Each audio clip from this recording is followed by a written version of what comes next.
Look at that.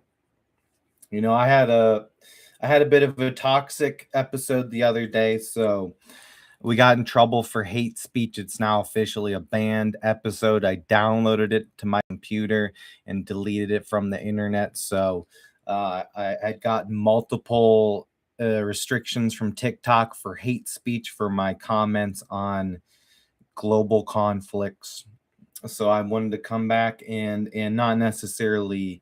I'm never gonna apologize. I will never apologize. I'm not going to say I'm sorry for something that not only I agree with, and also billions of other people would agree with. But you know what? We don't got time for that, man.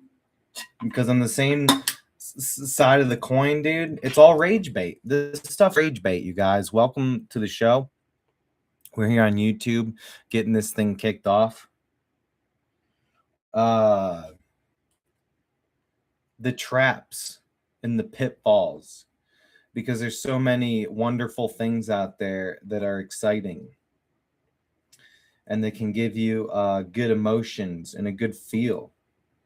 I drove through a thunderstorm listening to Thunderstruck today.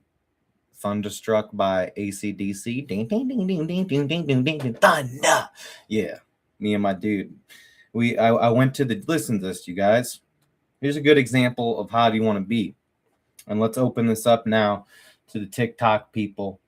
We're not really going down any toxicity. Let's do we have the proper audio? Let's do a check. Well, that's the mute. That's definitely not going to do me much good. What does he sound like? Oh my goodness, he's loud and clear. Isn't that beautiful? I love it. So yeah, let's get this thing started. My name is Theo Vaughn. I'm sorry. My name is Daniel Tosh. I'm sorry. My name is Brian's World. And really, I just podcast to express my multiple personality. Shine that light on me. I'll sit and show you my man John. Shut up, Theo. These guys pave paths. They're beautiful people. And today I'm wearing this. It says loser, but then it's like a I love this. I saw this at the mall and I was broke as piss and I couldn't buy it. It was only $10. Couldn't even get it. And then, I hustled and grinded. I found my way out of the gutter. Let's go live on here. I found my way out of the gutter and was able to afford it finally. But it was only $10, so it's not like it was some Dick's headband. Dick's is gonna, dude, it's like $40-$50 for freaking headbands. They're crazy. There's literally nothing at Dick's I'll buy. Even the clearance section. There's nothing at Dick's Sporting Goods that I have any interest in. I mean, I'm interested in all the stuff, yeah, but as far as like actually making a purchase, I just can't do it.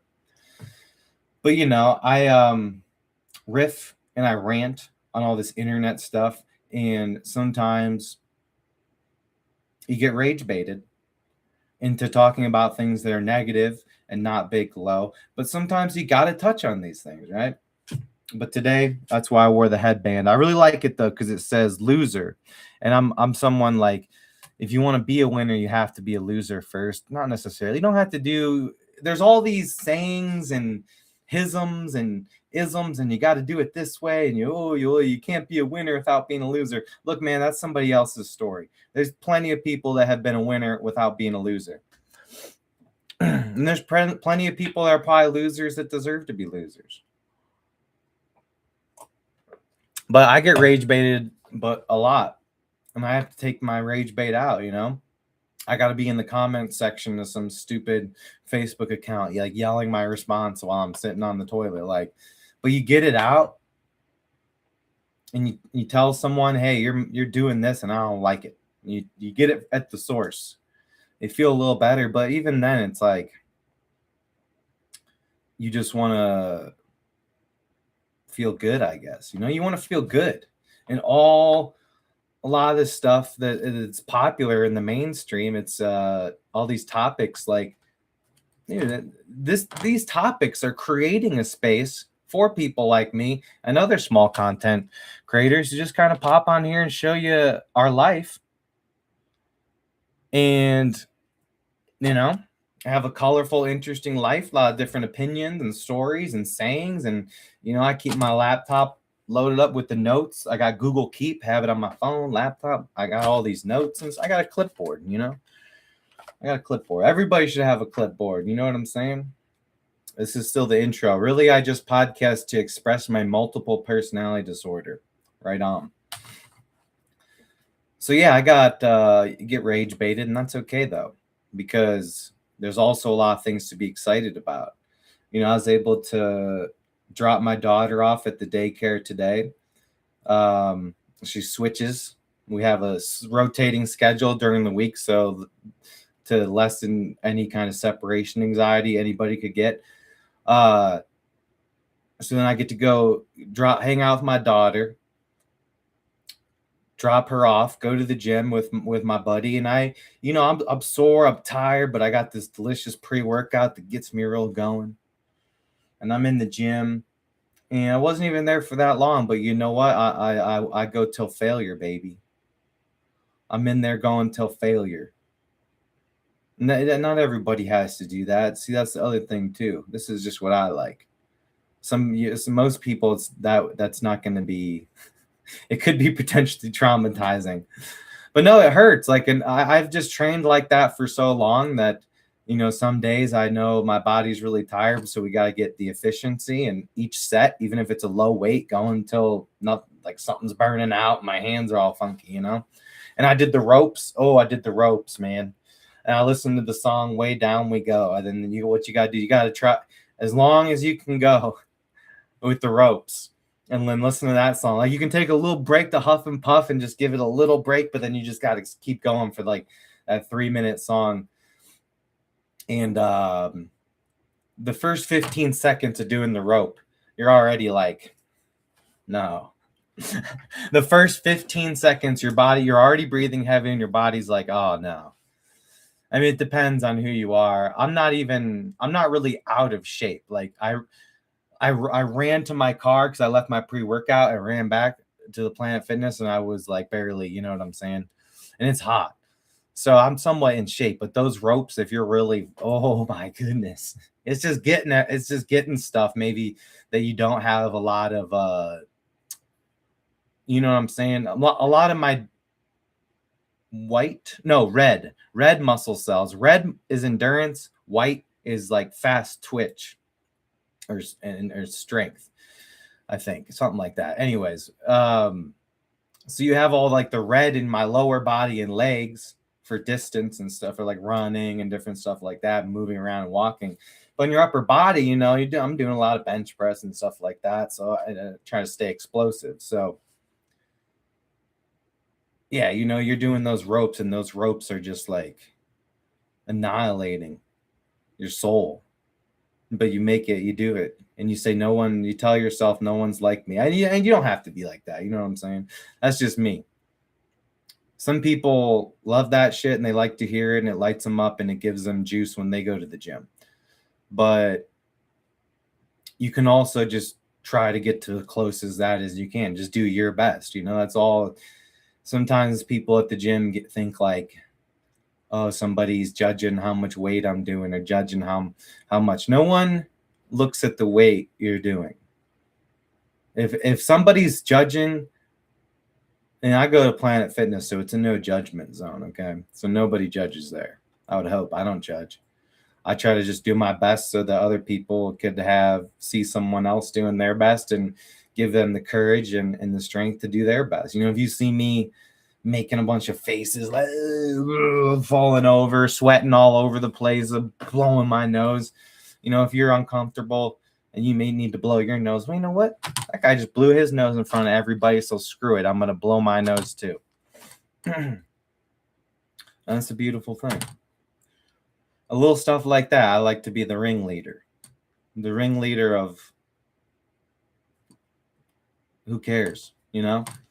The internet, because of all these little micro opinions that everybody makes on everything that you see in chat rooms, comment sections, people's streams, whatever. Yeah, it's got everybody, when you're out and about, you're thinking like, oh, everybody has internet brain and they're constantly judging things. So if everything's constantly judging everything on the internet, then they're doing it in real life. And could people be doing that? Yeah, but most of the time most people are having those thoughts within their head themselves. So everyone's just scared that everyone's judging each other. And now just everyone's scared.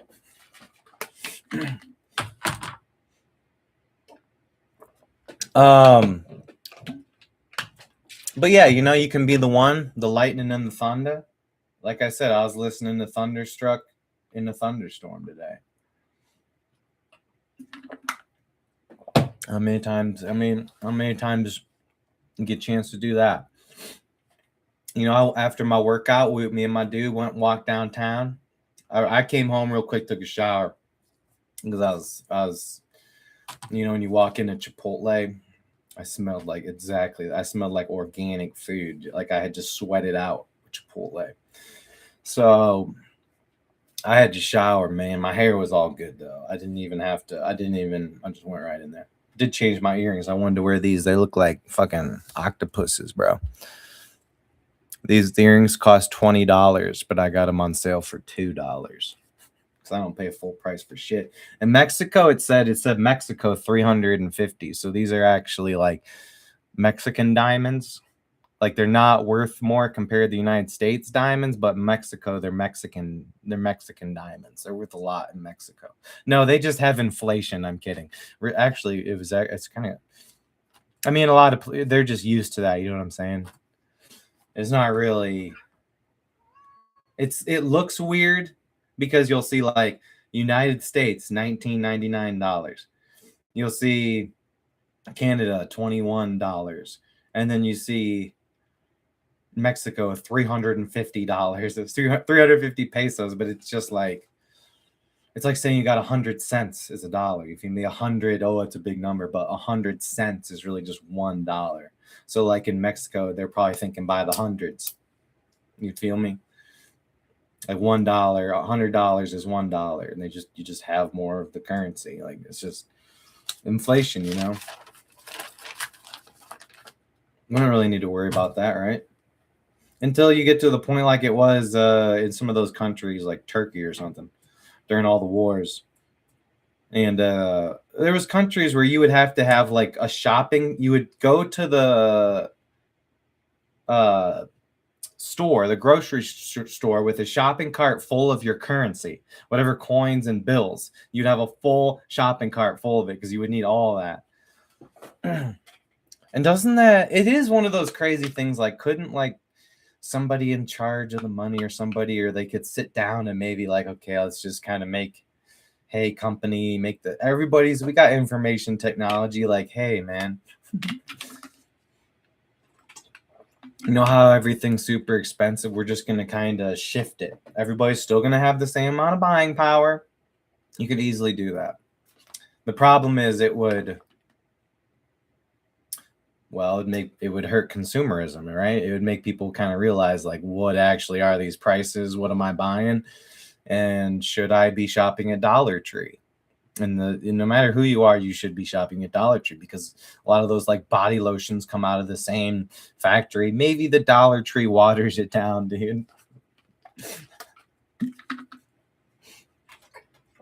I'll say this. I have a daughter, right? So you go to the Dollar Tree and you can get a little mystery box, a little sand or something for $1, whatever.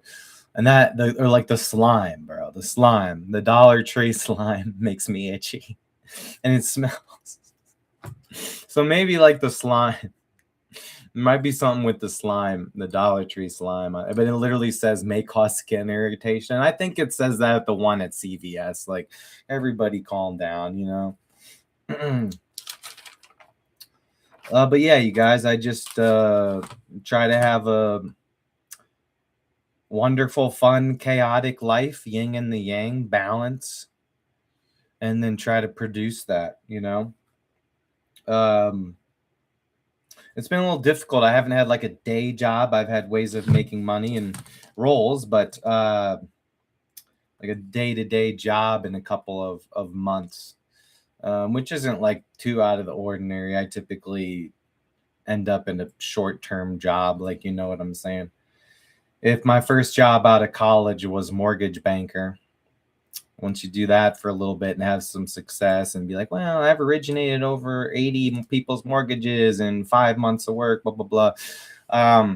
Yeah, you know what I'm saying? And also the actual experience from those types of jobs, like you're just different, you know what I'm saying? A lot of the times. Like I'll walk into a car dealership and I'll smell it and I'll know, I'll smell it. And I'll see that they know somebody's coming in for an interview. It'll be salesmen that are like 22, fresh out of college, to like 30, my age. I walk in there, everybody's on their phone. They kind of glance up, they see me dressed in super sharp, and they kind of look back down. Like they know I'm not there for a car. They know I'm there for a job interview. They saw me look at them and smile and head nod, and then they're just kind of like in their phone. And then you have literally the hiring manager, the main sales guy, like it's like, yeah, those dudes, I know they're out there scrolling on TikTok. They could be on Facebook Marketplace and all sorts of things. Like we need a hustler in here. But there's yeah, with the problem with for me, I have a daughter, so I just like it's important for me to be a parent. I don't want to have to be doing like, hey, can you pick up, you know, tonight? I know it's my night, but I got to finish this deal and stuff. Like, no, I need like set times, come in and leave. But yeah, you know, sometimes some things you have a lot of experience in certain departments and it just carries over. And it's, you know, me working at Walmart for 5 months is like me applying all my skills and getting a chance to grow and apply those skills, you know? And even if it's a short-term job, like, yeah, this is a Walmart, they're probably going to have some weird shit about working on weekends that is not going to work long-term for my mental health. So, you know, you gut it out for 6 months to a year and then, you know, stabilize, level up and see what's next, you know? I think sometimes you see everybody around you having like a perfect career path or having everything figured out.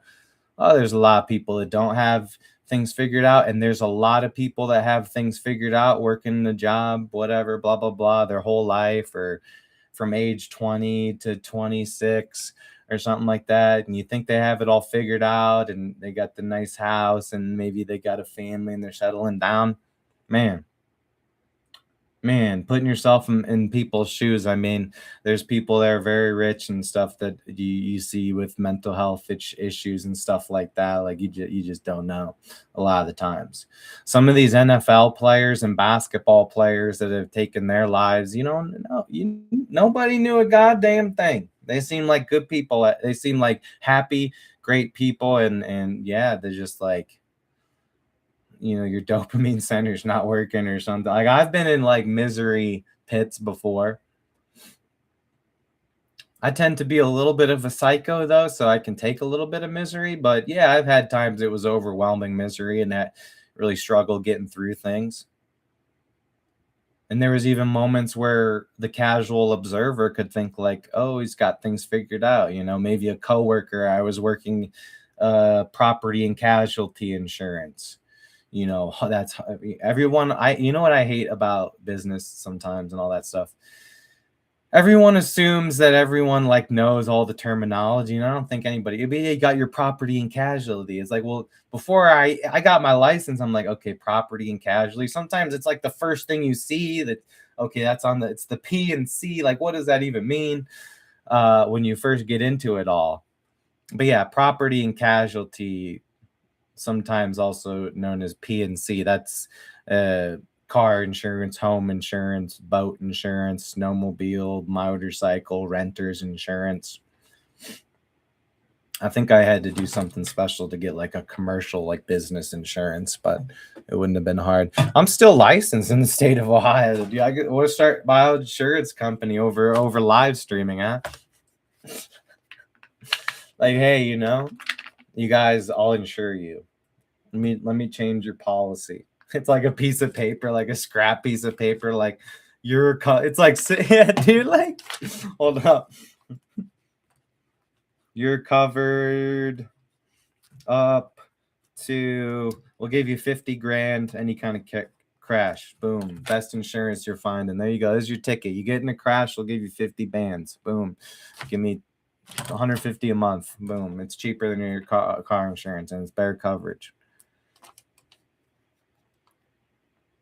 Well, I don't actually know. It's actually not that great coverage. Because no, the car insurance is actually like the high limit is what, 250,000 for the damage, 250,000 for like other people's damage, and like 100 for like medical bill, 100K for medical bills. I forget all that shit. One of them's you can get like $500,000. So basically, you want high limit is probably the right thing to do because it's usually only $20 more. And if you get in some stupid accident where you're somehow found liable and it wasn't even your fault, which can happen, life isn't going to be ruined because somebody didn't even break their neck, but somehow came up with $1 million worth of medical or some kind of stupid court document that says you owe them $1 million. Like there's stuff like my neck.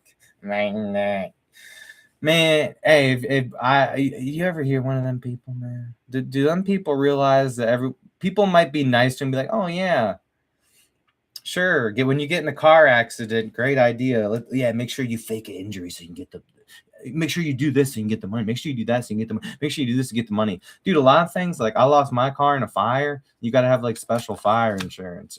Like it's for car crashes most of the time, not like your shit just got burned by a terrorist, which literally happened to me.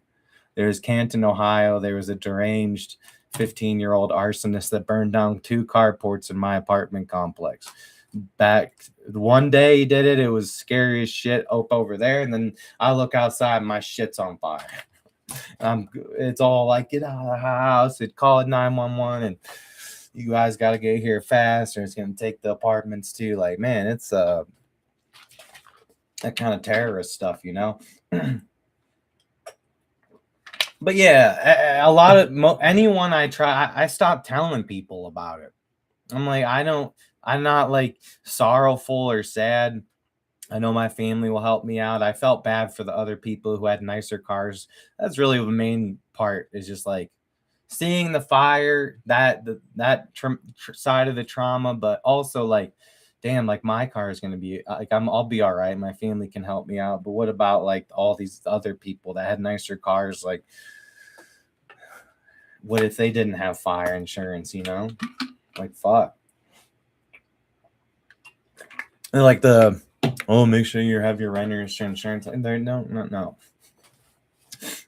Working insurance also, I didn't like working insurance because as many policies I wrote, I dealt with phone calls of people complaining about what happens when you actually get in a crash and make a claim. I had to deal with just as many as those types of people. So, that doesn't give you much like faith. And I literally was in the office with the thing like, listen, man, like part of it is wanting to be an expert on this stuff, but yeah, I need to see a policy jacket because people need to know what I'm selling them. It was also when I did mortgage refinances when the rates were real low, it was always kind of like that. Like, am I telling somebody you're getting the best deal, or did I make you make a quick decision to refinance your home? Yeah, you saved a whole ton of money, but you're supposed to shop. Any financial advisor, a mortgage guy that is a salesman for a company, do it now. Oh, this is the best. But an actual, hey, here's how you manage your wealth efficiently. Yeah, you shop the mortgage. You take the loan estimate to the one place. Here's my thing that they're giving me. Can you beat it? Boom. You bring your new offer back to the other guy. Hey, can I give you a chance to beat it? Can you do it? Which sometimes you could do that. If you had somebody, they would like, you'd have to send it to like the capital markets team and they would like investigate. And they'd be like, we could shave off a little bit here and blah, blah, blah. And beat that loan estimate. But like your team only had a certain amount of points per week though. So like yeah, by the time you might have that situation, be like, oh, somebody else already got that. Oh, yeah, they're the one that's getting all the fancy leads because you like them more, because they think they're better than me. I was very average. I was an average mortgage banker. I was as average as you could fucking get. But which in that market at that company I was with, oh yeah. So you guys, there's just things that you look back on in your life and you say, oh, I was a loser, it didn't work out, and blah, blah, blah. But you can just keep parlaying your experience and knowledge into the next thing. And then, yeah, hypothetically, there's a lot of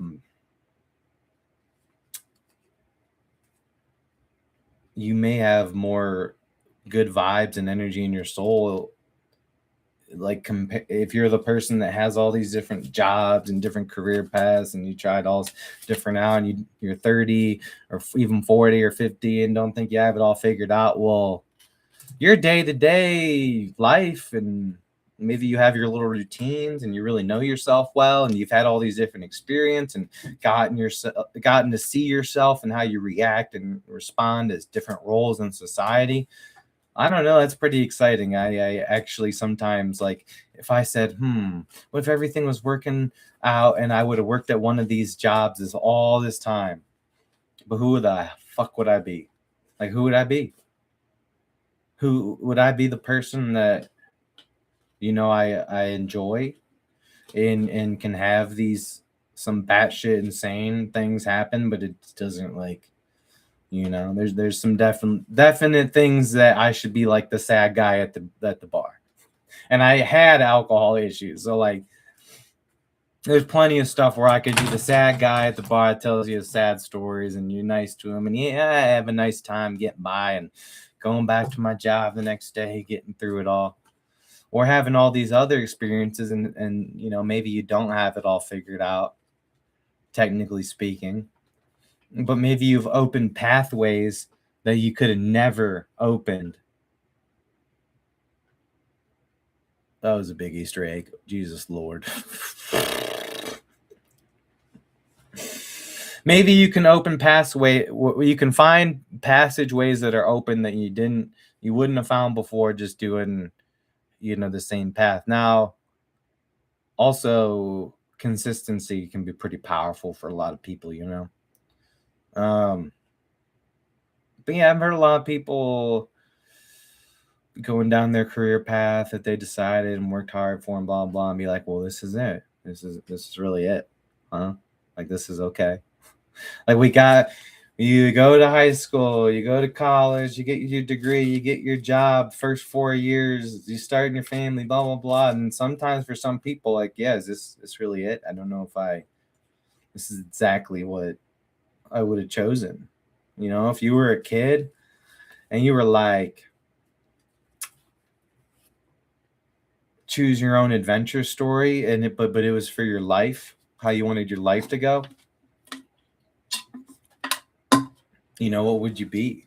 I remember me thinking, like, well, I want to try I want to be a lot of different stuff. I want to even work in a McDonald's. I want to see what it's like to be all these different people. And I definitely don't regret anything. I don't regret. No regrets, dude. No regrets. That's right, Polly. Yeah, my dreams, that something about going to Japan. If I were to follow my dreams in terms of what happens when you're asleep, well, I don't know. Some kind of big event in Japan with all these people from my past. Why are they here? Some of them don't even like me, but they're all there to celebrate, and it's me, and I'm a star, and we're in tour in Japan. What if I'm already famous in Japan, dude? But they have different internet servers, and they're like jailbreaking. Like, you got to see this Brian guy. They got jailbroken Brian's World. Brian's World is the #1 show on the Japanese dark web.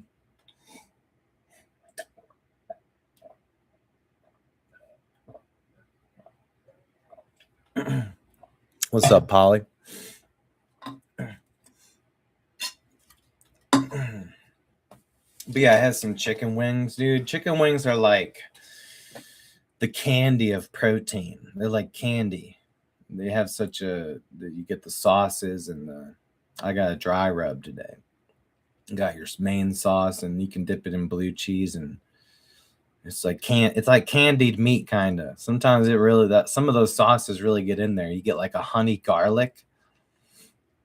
I had this red sauce that's like thick as blood, man.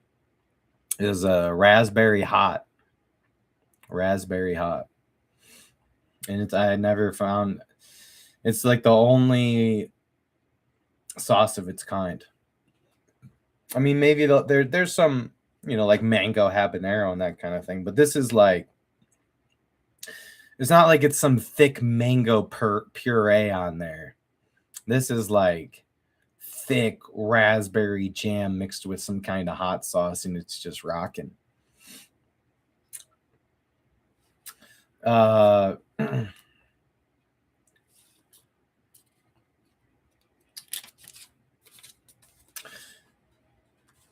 Yeah, so went and hung out with some friends for a little bit, had some energy, came home ready to rally, do some podcasting, and hanging out.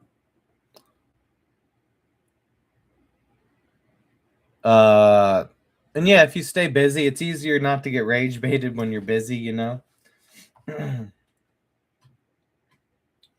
does get hard from a creator standpoint, you guys. Like,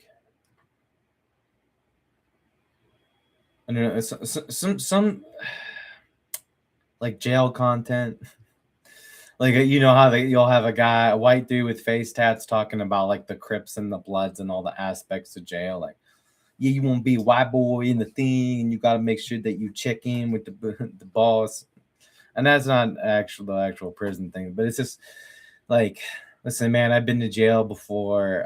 It's not the place to be. It's not entirely scary. The only reason to be wanting to hear about like how things go in jail, I guess it's interesting, but they have like shows and stuff, I guess. Maybe, I don't know. It's just not, it doesn't feel like a good vibration. You feel me? Like, it's kind of making it a little bit taboo, making all of the aspects of jail known, and oh, here's how you deal with it. And then there's people looking at that because they know they're doing a bunch of crime and might go to jail or think it's like hard or something. Like, gotta make sure it's all good, man, that you don't got no trouble in there. And like, it's pretty, even in the craziest, like the worst thing that happens if you go to like prison, maybe, just maybe, they holler at you in like Atlanta. If you're white and you go to prison in Atlanta on the first day, they might holler at you. But if you, when you're out in the commons, if you're like chill and just with the people but annoyed that you're in there like everybody else, then yeah, like, if you're all like freak the fuck out, like, oh, I'm scared of jail, someone's gonna hurt. No one's gonna hurt you until you act like that. And that is kind of the thing they always talk about. But even then, like in 99% of prisons or jails, if you're twaxed out and afraid, the pod boss is gonna, like, as long as you're not like a pred, they're gonna like kind of help you. They're gonna be like, hey, this, when you need to go to the bathroom, blah blah blah. This is how it works. This is how shit works. Like, if you're wearing the orange, you're on the same fucking team. Now people are dumb and have their disputes and over dumb shit. I mean, that's mainly because they have mental health issues. They're not even really. They're really just going crazy because they're all cooped up in there. Like, so yeah, but you'll see content creators doing jail stuff that have like 1 million followers on Facebook. It's just, some of it's kind of, and that, like, oh, once you start clicking and watching, it's going to show up in your algorithm, and suddenly you've spent 45 minutes consuming something just taught you about how jail is. And maybe that can be interesting, but if there's just a certain like a taboo. Like, I wouldn't come on here and make a whole entire channel about how to use cocaine, although someone has done that on Facebook. It seems like Facebook where all this dumb shit, and that's why I don't post on much on Facebook. I'm not going to share my stuff to where it's not going to be well received. I don't know, maybe it would get well received. I have no idea, but like the average person on Facebook is sharing, like in my peers, any like the people in like the 25 to 35 age gap. Generally, people on Facebook are there to just complain that they're single and try to like sarcastically let people know that their life is a mess and they feel like they're never going to figure things out. And it's always, oh, poor me, despair post. Like you go on there, it's like the single mom is having this post like, oh, here we go. What single dad am I taking out to eat? Implying that the other single dad that they're trying to date is so poor that he can't afford to buy the meal. And it's like, a lot of times these people, if you were to write down their life on a piece of paper, these like people, these women, they're like 40 times more put together than they think they are. They're actually like a really good person, but they're just on Facebook with all this darkness stuff and we'll constantly act sexual and slutty. Oh, that's good.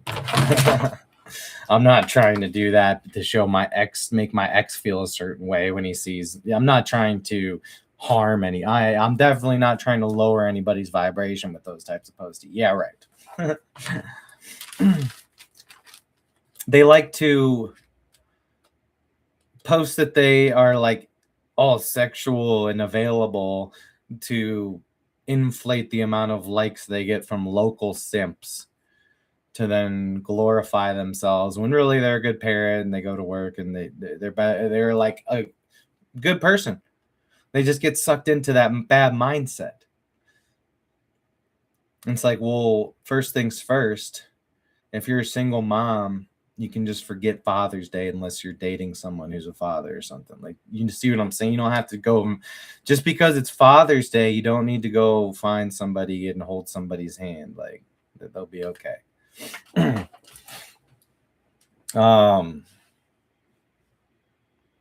I guess some people like, yeah, if you're like alone on Father's Day or something and you have a kid, it could be depressing, but that would be comparing yourself to everything else in the world. That's living in the box. If you want to live in the box and have despair when they tell you to have despair, that's fine. For as many people that enjoy Father's Day, there's plenty of people that are bummed out that they haven't had an opportunity to be a father yet. So I don't even like celebrating on that day because I know that a lot of people's vibration is brought down by everybody else. And they go on the social media because they want their freaking ex to see that they're a good dad. And it's like, oh, I don't care. My ex can maybe figure out that I'm a superstar, a content creator, megastar in the making, and amazing and beautiful. Or maybe she won't. I don't know, that she's blocked on certain things. Like, I really don't. You see what I'm saying? That's important. You probably should block your exes, you guys. At Poly, this is a more of a my generation type thing, You guys should block your exes so then you don't sub post them, because you will. You will want to go on the Instagram and know that she's still following you, and you will want to post updates of how good you want to make your life try to be. They don't care about that. If you turn into a rock star, then they might care. But if you're not like rich or famous, then it doesn't matter. And they're going to assume that you're painting a picture on the social media and behind closed doors, you're the same asshole that led to you guys breaking up. Like,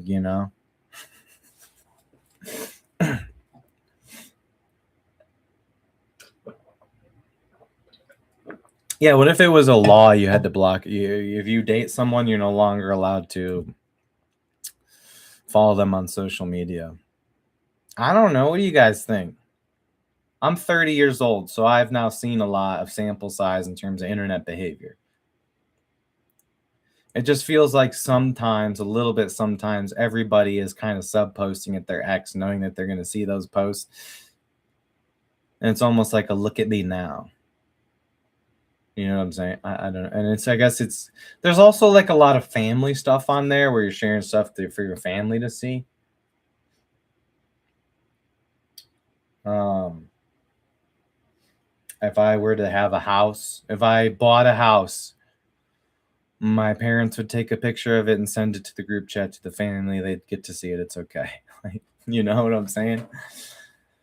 I've almost always felt like if I've leveled up in certain ways in life, like, well, I'm going to make myself seem crashed out. I'm going to show the bad side of me on social media. I'm going to reverse flex. The better my life gets, the more toxic I'm going to be on my personal Snapchat account.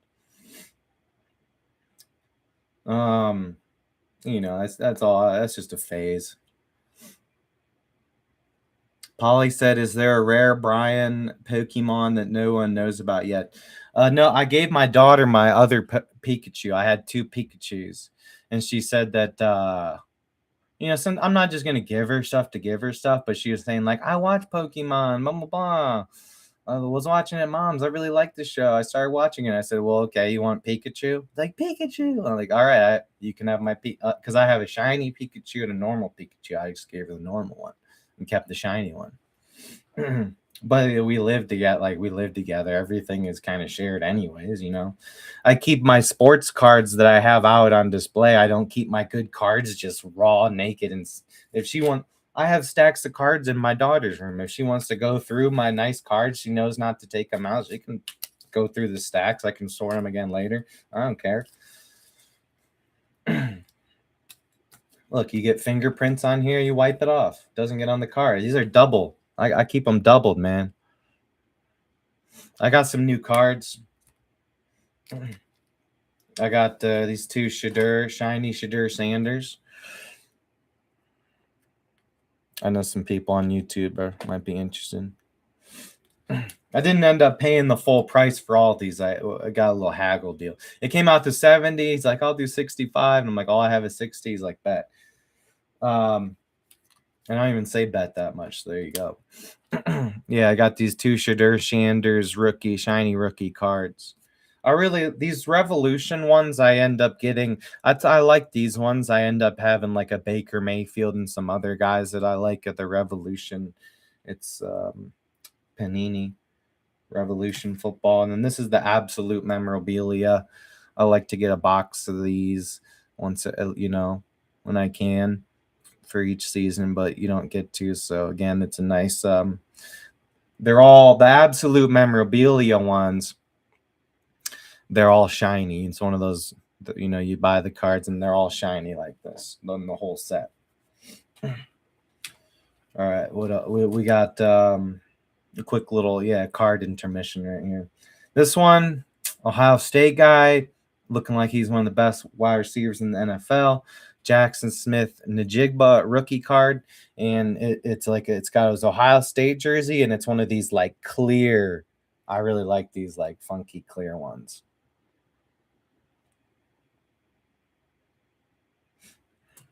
And see, it almost doesn't even have like a back, but it's like the Panini.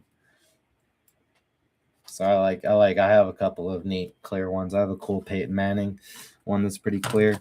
I got some Mason Grahams. He's the big hog in the middle. I figured I gotta support him. They had some shiny ones. He's gonna be a good Cleveland Browns player. He's from Michigan, so he's a tough guy. We picked him 5th overall, when we traded down when we had the 2nd pick. So he's was a very high choice. I also got Harold Fannin, who was balling out. I have a Fannin rookie, but not a shiny rookie, so I was able to get the Harold Fannin. He actually ended up wearing 44, but that was his practice jersey for the rookie shoot. Now you're wondering, I paid $60 for all those cards. That seems like a little bit high there. That'd be like $10 a card because there was only like 6 cards there, right? Well, half of the bill. Now, this is not a Browns card, but this is a guy's rookie card. One of my favorite players, Mr. Pure Blood himself, Aaron Rodgers. Shiny rookie card, already in one of these. The Topps draft pick, prospects ones, the shiny. Yeah, these are excellent. Shows a little scouting report there in the stats. So yeah, this is um it's excellent, you know. Just an excellent card. It's like a very unique looking rookie card stamp on the bottom there. Showed the TikTok too. We're dual cast on YouTube and TikTok. You sold your Baker Mayfield card after you found out it doesn't make donuts. You thought it was like you take it to you take the baker, you bring it to a donut shop and try to trade it in for 12 pack of croissants. Brian Chu. Maybe though I could be like what's like a low end card game. They could make a card for me. Some kind of like off brand jailbroken Yu-Gi-Oh. The jailbroken Yu-Gi-Oh cards that somebody printed out on a printing press thing they bought at Walmart.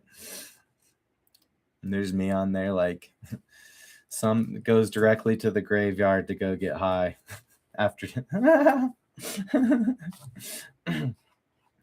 goes directly. This card goes directly to the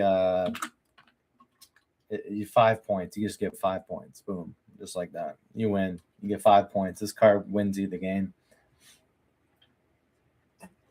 There's only one in existence. So there's only one guy out there with the Brian card that could it just trumps everything. It just wins, it triumphs everything. Yeah, that I think we've talked about that before, Polly. There are vending machines with girls' panties in them in Japan. Maybe there's one that dispenses your used underwear. I have not made that transaction yet, but the transaction has been offered to me, and I am working with some different. There's a couple of different websites I'm trying to pick in terms of undies. There's going to be a whole box. You get the undies and the socks. Well, it's like you joke about these things, but it is pretty real. You know what I'm saying? Like, the pheromonal. I don't think anybody just necessarily wants a pair of stinky underwear, but if it's from someone that they really like, and it's like for a content creator or like a OnlyFans or cam girl or cam boy, it's like buying their sports card or something. You know what I'm saying? It's like autograph. I can put my autograph on there. It's like buying a sports card. But yeah, I guess maybe it's like who came up with that? How long has that been a thing? I'm wondering if it's so. I would not think it would be selective to the internet age. I think it's always been a thing for like men to want to keep, or even women to keep a dirty pair of underwear of someone they're seeing or something like that to remember their smell or something. Maybe make them more comfortable because they love them so much. So the pheromones and the sweat and all that, there's something to it. There's something to everything, There's a little something to everything. We're just brain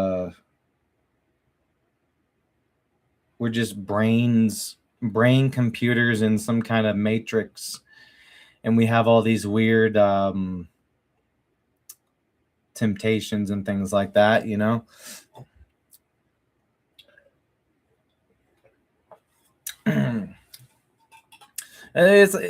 Alcohol is an interesting one. I used to be a heavy drinker through my college, and a little bit after, and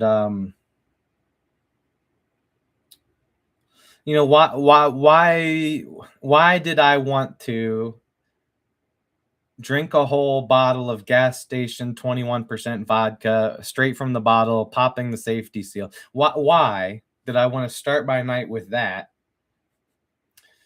and then drink Commodore Perry's, which is a 7.8% IPA beer, and then I have another 6-pack of Coronas to finish off when I get home from the bar, which I had probably been out there usually only buy one drink, and then People leave their drinks and then somebody takes the drink to throw it away.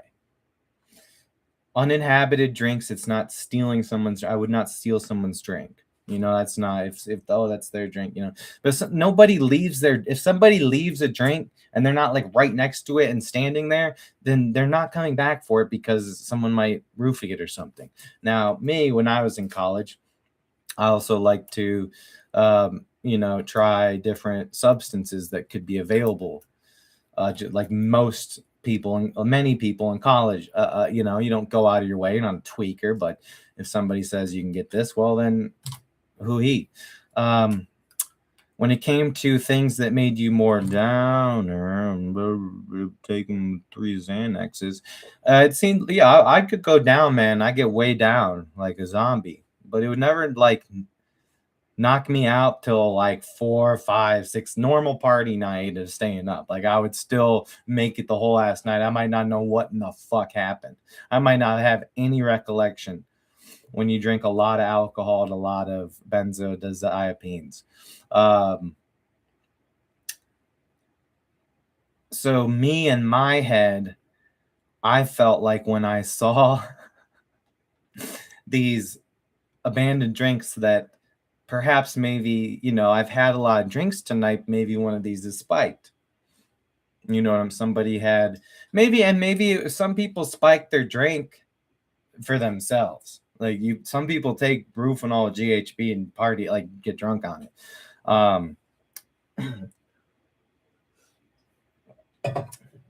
So the whole GHB Rufinol, like, oh, you got any GHB? Oh, isn't that roofies? What the fuck's wrong with you? You're trying to be, you're trying to date rape somebody. Like, it's not all GHB use is like date rape drugs, which maybe I've just always, oh yeah, I'm a good looking guy or something, and never felt that need to ever like get down on it. Hold on a second here, guys. We're gonna have a special. We gotta pause the TikTok stream. I got a call from we got a FaceTime. Hold on, and I just want to. Oh, maybe we could show that. Where's the pause on? Here we go.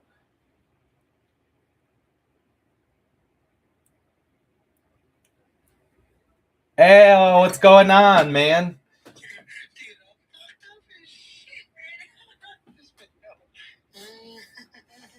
I just paused. I'm doing a live simulcast both on YouTube and TikTok. So I am using my phone, but I can pause. Pause the TikTok. This is my buddy Blake, you guys.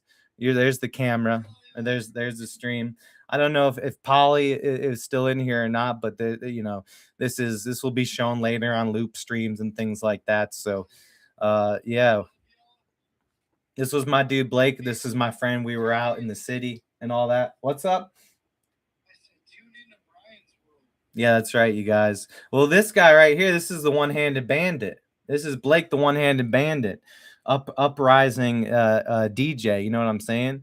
If you guys know, we hit nukes. We hit nukes all day. That's right. And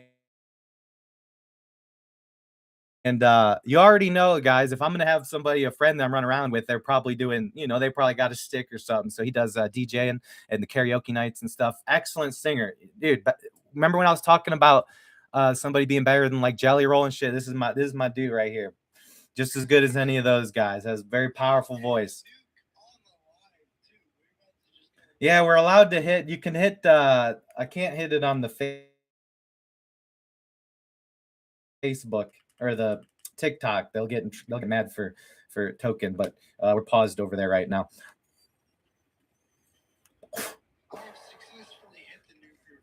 How's it go? Did they get any kind of interesting crowd out there?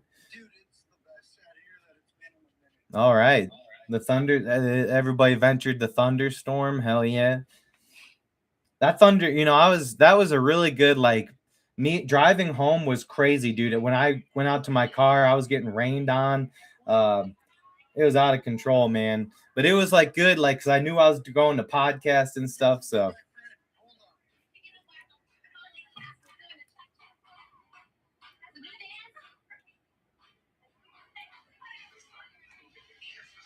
all right, we got two. 2 minutes and 30 seconds left here. You got 2 minutes. We got about 2 minutes left. Because I got to get back to the TikTok. What's going on, everybody? Say hi to the stream. There's not really anybody watching, probably, but that's all right. You know, that's why we do things like this, so the people that might tune in the future, they can see you guys. I wasn't lying. I was really with my friend. We were out. I'm not a psychopath.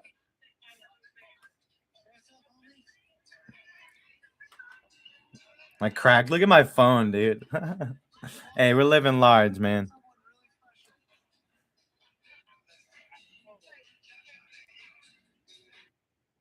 Oh.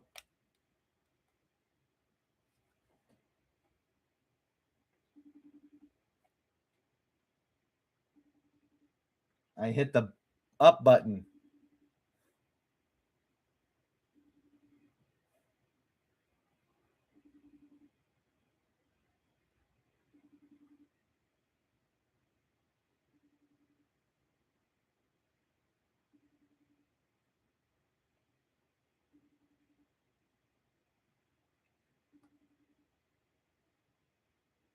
All right, I think we got to get back, guys.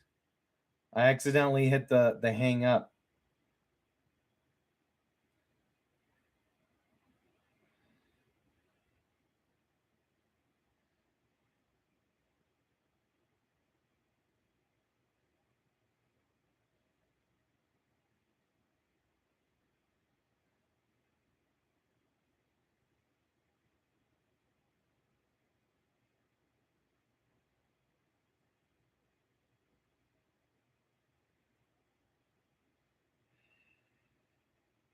There we go. All right, we're back. They were out there. What's up, anybody from the TikTok?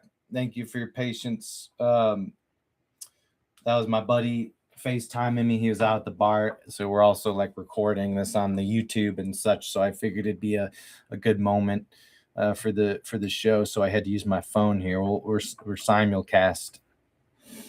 We're simulcast, man. You know, I do my live streams. I'm not like a every day all the time live streamer because I'm, you know, it's more of a live podcast type of thing, glimpse into my life. I've been doing some IRLs though. I've been doing some IRLs. Problem with IRLs, I can only do it one or the other because it's off the phone. I guess. Yeah, I could. I would lose the mic though. I can't carry this mic around with me and everything. I'm holding around a phone and a computer, like walking around, like, oh, we're gonna do a cooking stream, and like everything just falls in this giant pot. Like, oh gosh, yeah, my phone and my computer, like, hey guys, welcome to Bride's cooking stream. Both just fall in a steaming pan. Like, oh no, oh no. This is This is a Claude Monet shirt. It's pretty good, very fashionable. Let me show off. I have a lot of different fashion, but I'll tell you what, my fashion's on a budget. I don't own really anything expensive. You know what I'm saying? Like this outfit. Let's see. These pants. I mean, I probably got them for like $15, but I think my mom like got them for me like a long time ago. I and kind of stayed the same general body shape, even if I'm a little heavy. These fit because they got the elastic. So I've gotten these years ago, so I couldn't even tell you. Maybe $15 for the pants, and I wear these golfing. I got a mean stain today, so. But yeah, this shirt I think I found at like a TJ Maxx or something, like a Kohl's in the clearance. I just hunt clearance, only clearance, and try to shop when I get a chance. You know, if I'm paying my bills at Walmart, because I'm kind of a bum, and when you're a bum, you have to pay some of your bills at Walmart. No, no, they do a good job of handling large transactions in their money centers. So I like using them instead of sending a money check or something. But yeah, you know, this is Claude Monet. My parents had a lot of Claude Monet like pictures and stuff. So in the house growing up, I do believe so. Like, you know, it was probably $2. I mean, somewhere between $2 and $5. Didn't pay any more for this. I know this one was actually a shirt. I didn't get this from Goodwill. I do a lot of my shopping at Goodwill as well, and you can certainly find something like this at Goodwill. But yeah, it's got the art to it. It's just kind of different, unique. We're wearing the Vans classic high tops. You know how much I paid for these shoes? Well, when I was in college, I lived in a apartment that had a pool, and we had this little bit of a friend network. And one time we had a shit ton of people over, giant party over the weekend. You're cleaning up. There's fucking beers everywhere. There's freaking ciggies everywhere. There's everything. I mean, just there's who knows. There's weed everywhere. There's just everything. Drugs everywhere. People on the ground still passed out. Like, I gotta go to class, man. You can't stay here. Actually, fuck it. You can play Xbox and smoke my weed. I don't even care. It's college. Fuck it. You could stay. A lot of random people on my couch. You could stay here. But no, someone left the shoes, and I kept asking me, like, I'm pretty sure these are your shoes, man. And they're like, no, these aren't my shoes, and nobody's shoes. So I was just like, boom, I got a pair of white Vans now, just like that. So yeah, we're talking about, I don't know. Look at my rings are all cheap and shit. Yeah. But, dude, for the think of it like this, right? Most people that wear jewelry, think of how much you go to the mall. If you ever go into a Claire's, or you ever go into a Lovisa or one of those cheaper jewelry places, go in there, buy something, try to find it again a year later. Not easy. I've had these one earrings. I never found them again. Couldn't even find them on their website. So you do get some stuff that ends up being kind of exclusive. You realize that they're selling a lot of jewelry. A lot of women.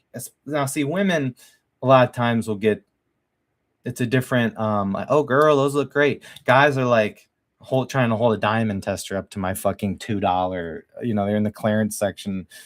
I guess they were $20. I would have never paid $20 for these, but I mean, I would definitely buy them if they were $2 and wear them. Hell yeah. But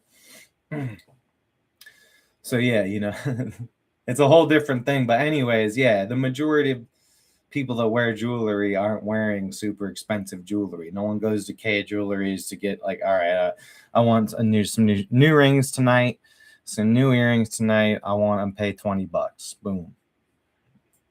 But then the people out when you know what I'm saying, you go online, all your these content creators, they're getting money for hoodlum shit and stupid shit. The shiny thing, and they hold a thing. Not all those guys are bad though. I'm not saying, like, I'm not generalizing and saying, oh, that's, you just know, like, I guess the Island Boys are a really good example of that, where if you don't ever watch the Island Boys or actually like maybe look into them a little bit, I don't know, there might be a scandal or something. I don't know. But last I've seen, they're just like, stop hate. Here's how, be happy and positive and find yourself. Like, they talk about finding themselves. They talk about like people that judge you and you can still be yourself no matter what. Like, we wanted this. Like, since little kids, we wanted to be covered in tattoos and jewelry and all this stuff and have all the fancy stuff. So yeah, hating on that is kind of evil. Like, those are their dream. Like, a lot of people's dream to be an internet whack job. You know what I'm saying? But at the end of the day, those guys, like, they're a little flexish, but they do preach the, like, I feel like they do a little bit too much of like anybody can do it. Now, it's defining like what it is. You know what I'm saying? If you're the Island Boys, you're pretty famous, and I know sometimes their shit gets tested as not like real, but I've seen the clips where it is real shit, where they take the diamond tester and their shit's like real. So,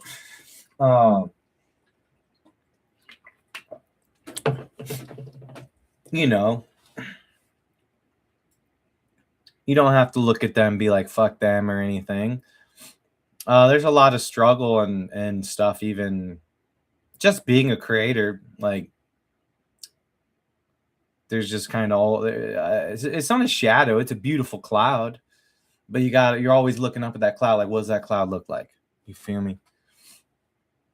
When I got I in my past alcohol days, I had gotten arrested. Now it wasn't like freaky, like, what the fuck, what, just stop, what's going on, it was just like, okay, well, when the police is calling you, it's not good when you see like the police department on your phone. I kind of thought it was a spam. No, I didn't answer. You think I answered that? Yeah, come on, man. This was back when I was still drinking and stuff. I ain't answering no call from the police. I'll just let the anxiety hit me and then go get drunk and party. So anyways, I knew that I was potentially wanted. And then I was pulling out of work on a Friday, like, yeah, they finally figured me out. And there's just cops sitting there. I'm like, yeah, they're there for me. So I started driving. I'm like, oh, maybe they're not there. And all of a sudden, two cops pull up and they're like, yeah, you have a warrant, you're under arrest. I mean, if that cop was the prosecutor, none of that would have happened, because he was like, yeah, this is stupid. Like, you should not get in trouble for this, but whatever. But I bet I didn't like get scared or anything. I asked him, like, so I'm under arrest, going to jail, getting booked and everything. It's not like a DUI or anything. It's like actual booked, correct? He's like, yeah. In the back of my head, I was like, content, not like Jack Doherty piece of shit, like be an asshole and try to record or do something to get on the dash cam. It was just like, this is going to be an interesting experience. Let me pay attention. I've always wanted to go to, not wanting to be like a criminal, but like, I want to know what it's like to go to jail. A lot of people are extremely fascinated in what it could potentially be like, and it is so interesting. So I mean, you like, from going to the holding cell to like the thing, like, where the fuck am I in this big building? I don't even know really where I am, because you really don't know where you're at, like, on a map at all. Like, if I was to get out of there without my phone, I don't know. I have no idea where I'm at. Some east side of Canton, Stark Canton. I don't know. I'm not super far from home, but you're in that cop car going from one place you might recognize, and then they got to take you to like the county, and then I'm not from the area, so I don't know where the fuck I am. And it's late at night, so you ain't gonna know anyways. And then the building itself is kind of like that, and it's just interesting as you're sitting there in the holding cell, seeing people like come in, and there's people like in chains, like like blood everywhere, like it's like wicked, dude. I'm in there with this guy who is like kind of punching the wall and having like schizophrenic back and forth, but then also like being nice and having a conversation. I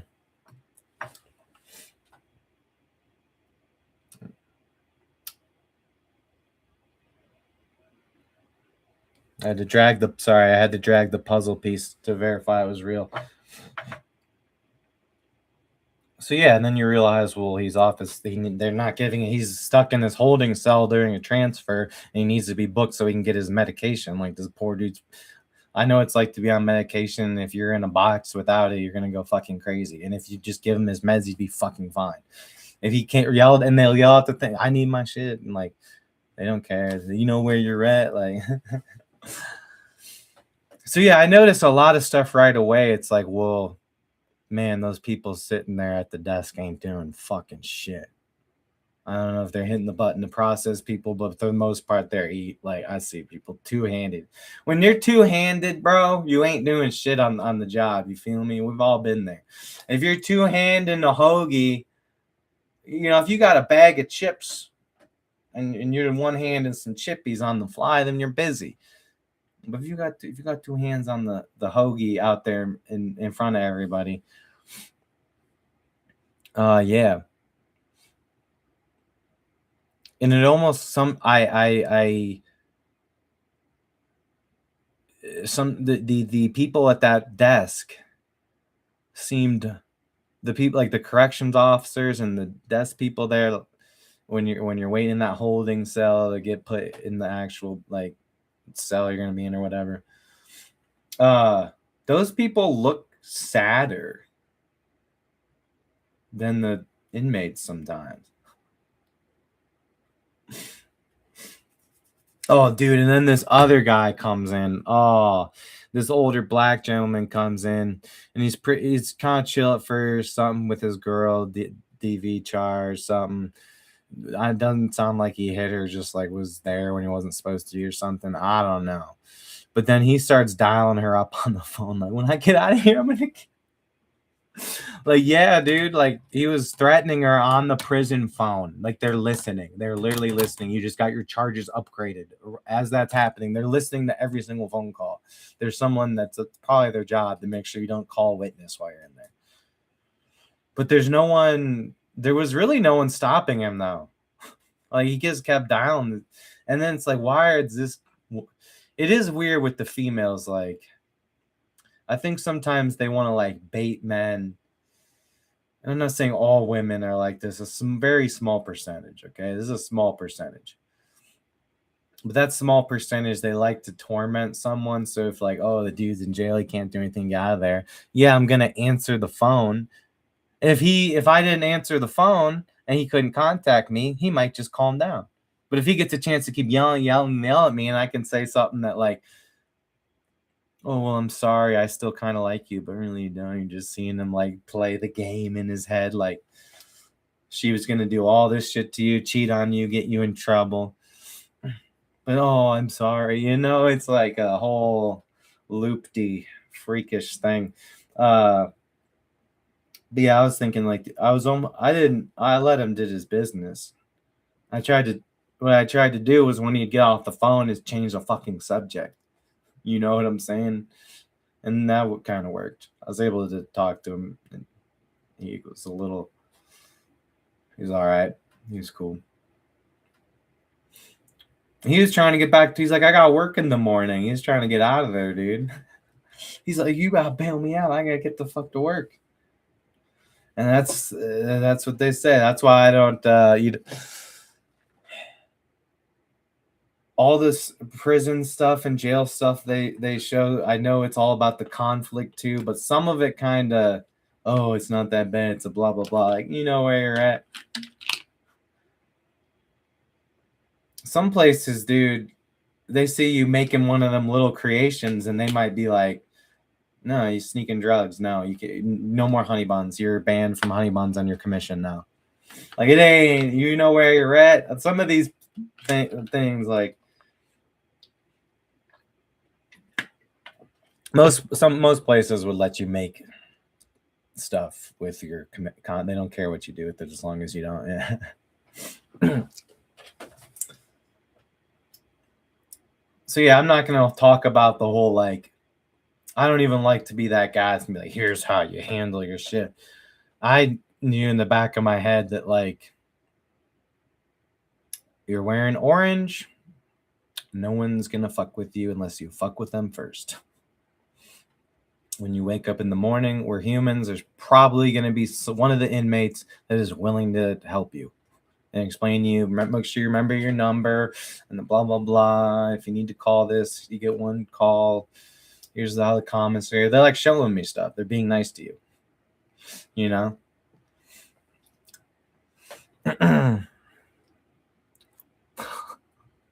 Yeah. Oh, man, I missed that one, Polly. I should have kept. Polly brought up the vending machines with the girls' panties in Japan. Yeah, that actually did happen. So when Liv Dunn, they caught her on CCTV. Livy Dunn. So I'm the Japan. They have like the different models. I'm one of them that they sell the underwear in these vending machines. And Livy Dunn was visiting Japan, and she did buy a pair of my underwear. She was caught CCTV. Oh, you know what? She's commenting right now. This says Livy. This is not over on YouTube. Actually, which one should I say? Should I lie to the YouTube and say it's Livy Dunn's on TikTok? Yeah, okay, let's do that. Livy Dunn on TikTok says, hey, Brian, I'm really enjoying these underwear that I bought in the weird vending machine in Japan. I was wondering, I did it on purpose. I knew that they were going to catch me on CCTV. It was all for you. I'm willing to publicly embarrass myself. You know what? I'm going to let me send you my new number because I had to block Livy Dune because she was being too toxic when I broke up with her, because she was still collecting Paul Skeens baseball cards. I'm like, that's your ex. Like, you're still thinking about him, and then you can't be with me. Sorry, it's not like that. I'm not going to help you I'm not your counselor. You're with me because I'm powerful. I'm an upgrade from Paul Skeens. Okay, he might have the money, but there's just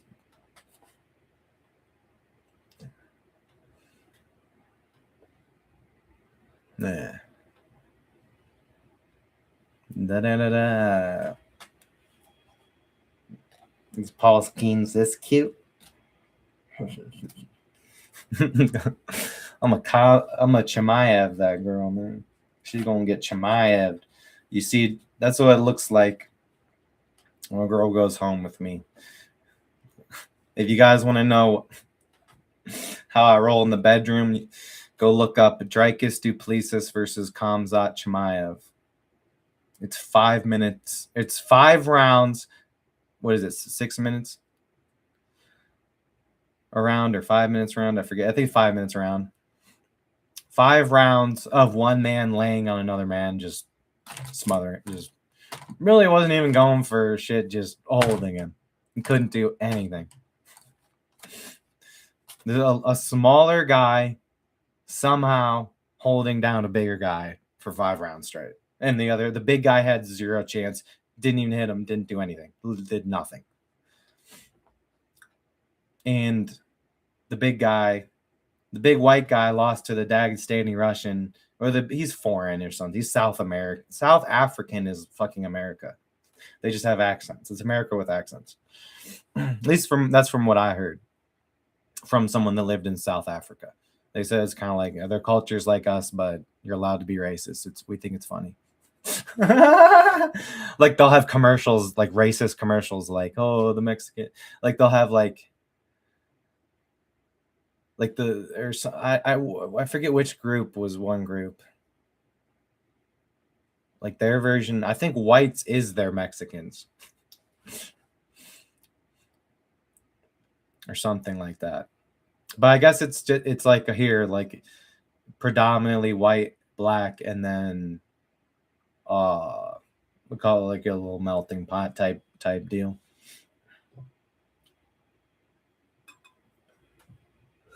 But it's not like, well, first things, I don't think 13%. I was thinking about that. Like, do I even want to, if only 13% of the people in America are black, like, do I even like, I want to live somewhere where it's higher. And luckily, I just live in an area where it's very culturally diverse. I mean, I grew up in a very white suburban, but I was always super into hip hop, and like I picked University of Akron over Kent because it's fucking Akron. Because I was like, yeah, you see that college? One, it's smaller, more condensed, and I like it more. And they have this big giant football stadium. And I'm thinking, yeah, I want to be a business guy and go hard at my classes, but I'm gonna do this work hard. I'm like work hard, play hard type thing. I did a good job. I did a good job of that, you know. I didn't graduate with a high GPA, but it's because I failed a bunch of classes in engineering that were way above my head. I shouldn't have even been trying them, but I did. That's what makes you special sometimes.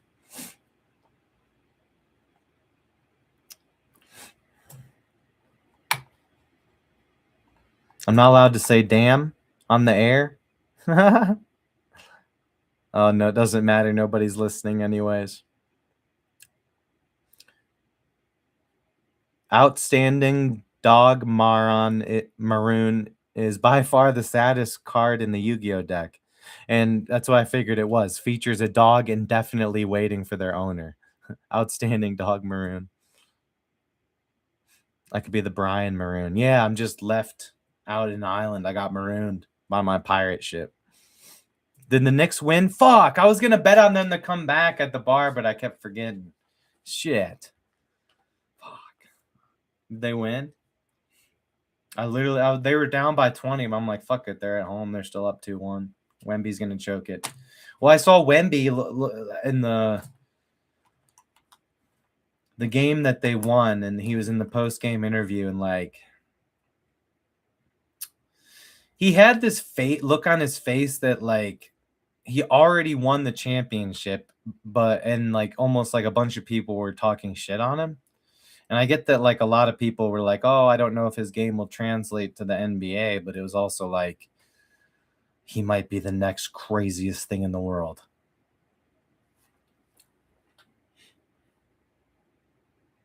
Oh, thank you. Thank you, Asante. Good to see you.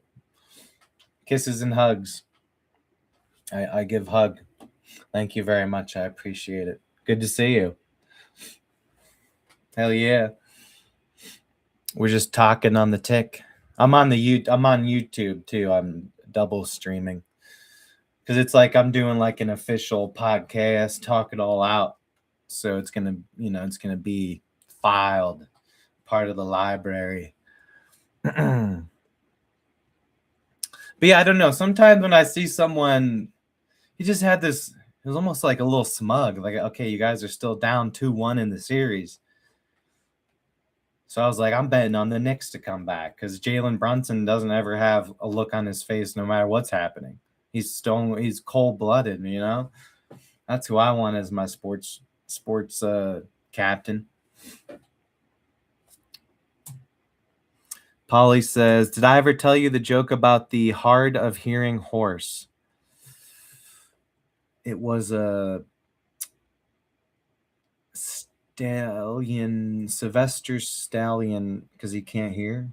Damn it. I always try to do a really bad job of guessing Polly's jokes. I always purposely do a terrible job. Let's see. The joke about the hard of hearing horse. It was a horse's ass. Horse arse. It was hard of hearing horse. Okay, let's think. A horse that has trouble hearing. So what might happen to that horse if it can't hear? Do horses even hear anyway? Is that the joke? I don't know. Paul, you're gonna have to tell me. I'm gonna like Google it real quick. Seem like a genius. I've gotten them before. All right, I need a quick little break here, intermission. I'm gonna use the potty, and yeah, so quick intermission timeout. I'm gonna do the timeout here on the TikTok. It's like a coach calling the timeout in the game, and then we will riff and rant some more. All right, we have 5 minutes.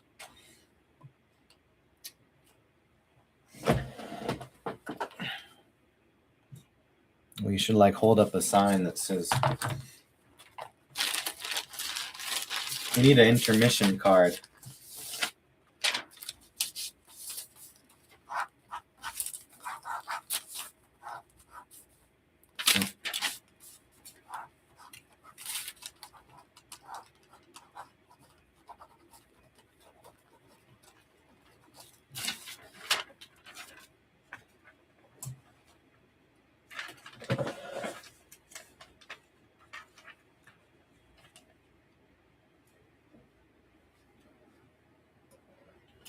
They can't see it.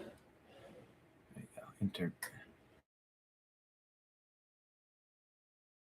There you go. Intermission.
My kitty's been in play mode. After you give her a good little petting, we got 2 minutes 36. After you give her a little good petting, you know, she wants to be petted and loved. And then she's just running from me and hiding under the thing. It's cute. But she's got her tail up. She's just having fun with me. She's trolling.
Yeah, 1 minute.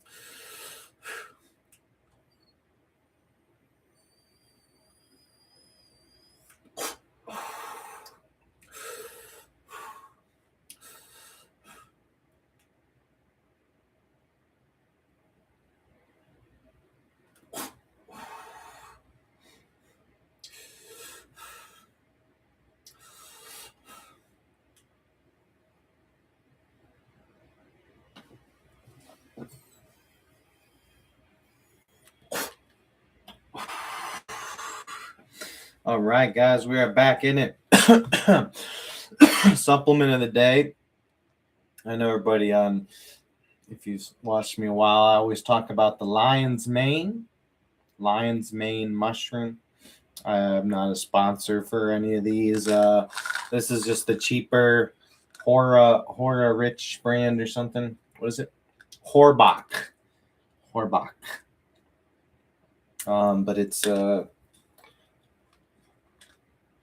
it's like this. Anytime I take, it does the same thing that lion's mane is supposed to.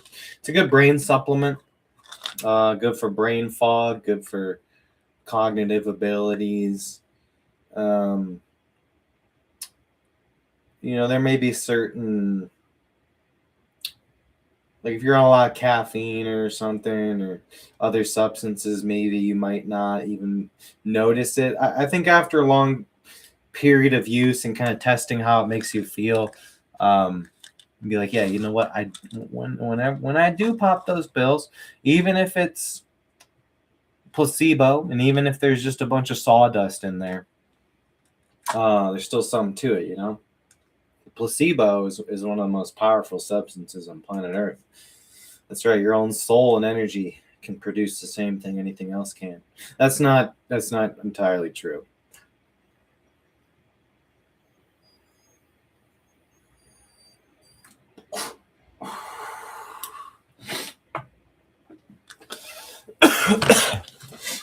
But yeah, this is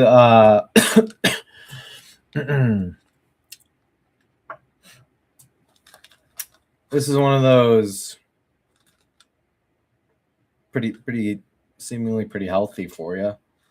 You know, some things like L-tyrosine and certain compounds aren't the best like long-term effect if you're trying to take a lot of it to get an effect from it. But lion's mane seems to be one. I mean, I rotate stuff. I don't take things every day. Most things don't actually really need to build up in your system. They just tell you that, so you buy more of it. Like, you should be able to take this, it digests, you feel it. They actually put lions. Some of those mushrooms that they have at like the vape shops, like in Ohio, we have all these like weird gummies and chocolates, like Amanita muscara and things like that. Sometimes it's like ashwagandha and lion's mane and stuff. There's a lot of it. It is a mushroom, so it comes from the earth. Mushrooms typically known to have potential healing properties and things like that. I'm not talking magic mushrooms. I'm saying mushrooms in general. The fungi mushroom, different mushrooms, portobellas. Oh, the one guy was saying portobellas. He was on Joe Rogan's saying the portobello. He's like, I can't talk about it. He's like, they're basically poison and I can't talk about it. They're purposely, nope, I can't even. It's a matter. He said it's a matter of life and death. Like the portobello industry was going to have him assassinated for exposing the portobello. I maybe shouldn't even. I feel something weird. I think they're frying me with 5G for talking about portobellos. Portobellos are the best mushrooms. They're not.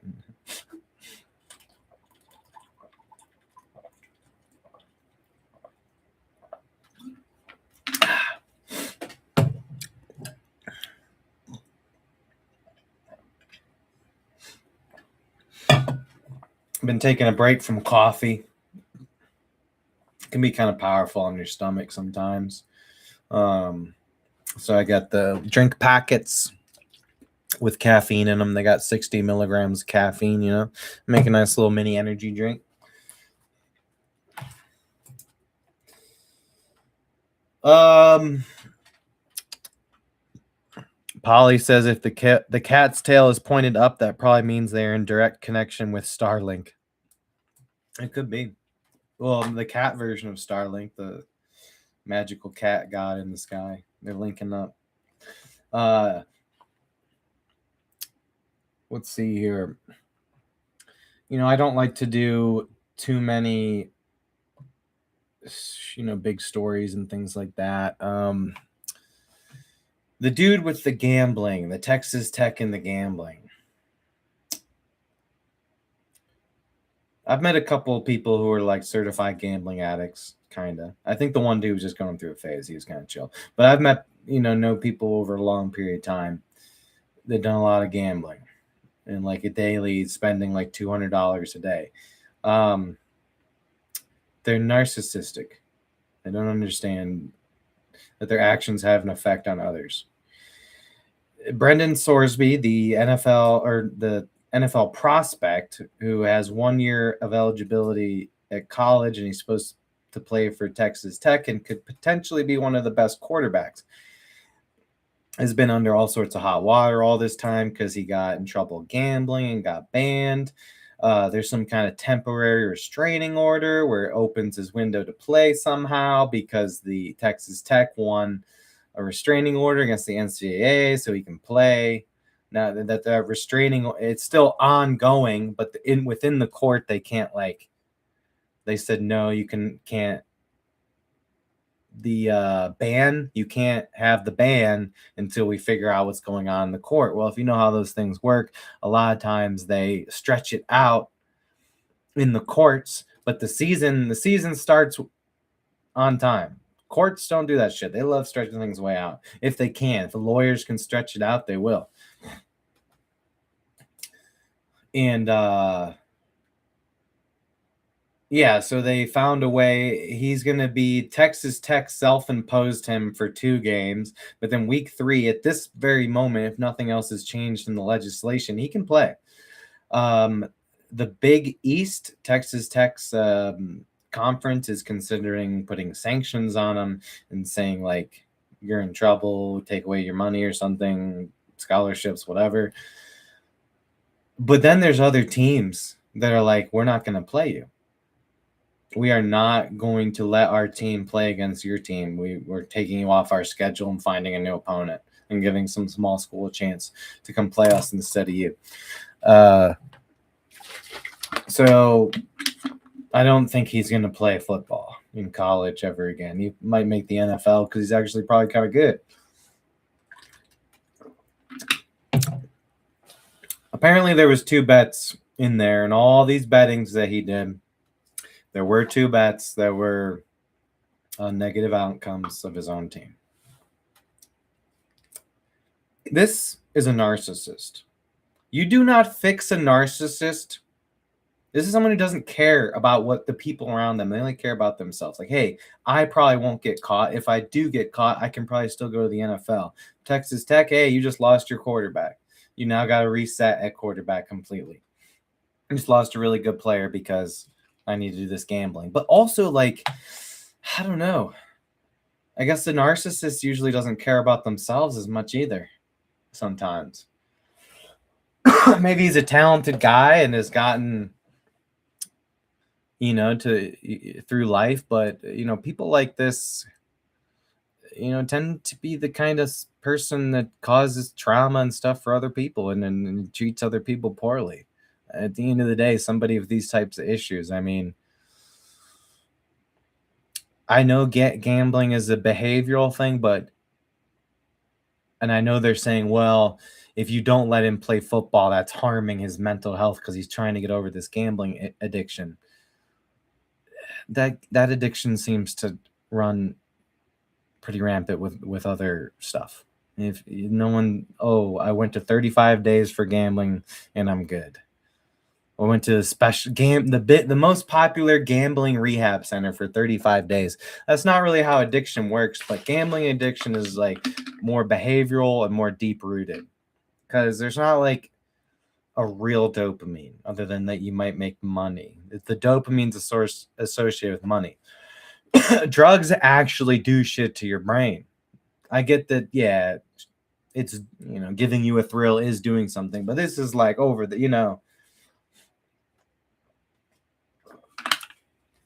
if you're a college football player that's looking like he's about to be a potential first round draft pick in the NFL and already, but then see, they're already making money.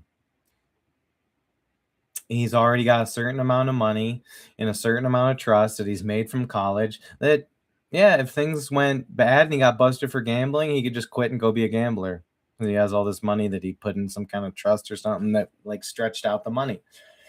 They do that all the time. Now, what ends up happening, they spend it all and become homeless like the basketball player Delonte West.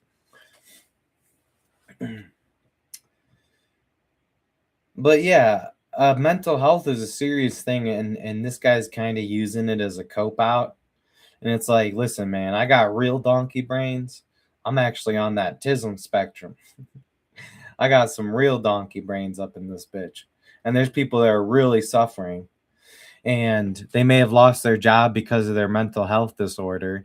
Can they go to the courts and say, hey, the Circle K fired me, and then if they don't hire me back, it's not supporting my mental health?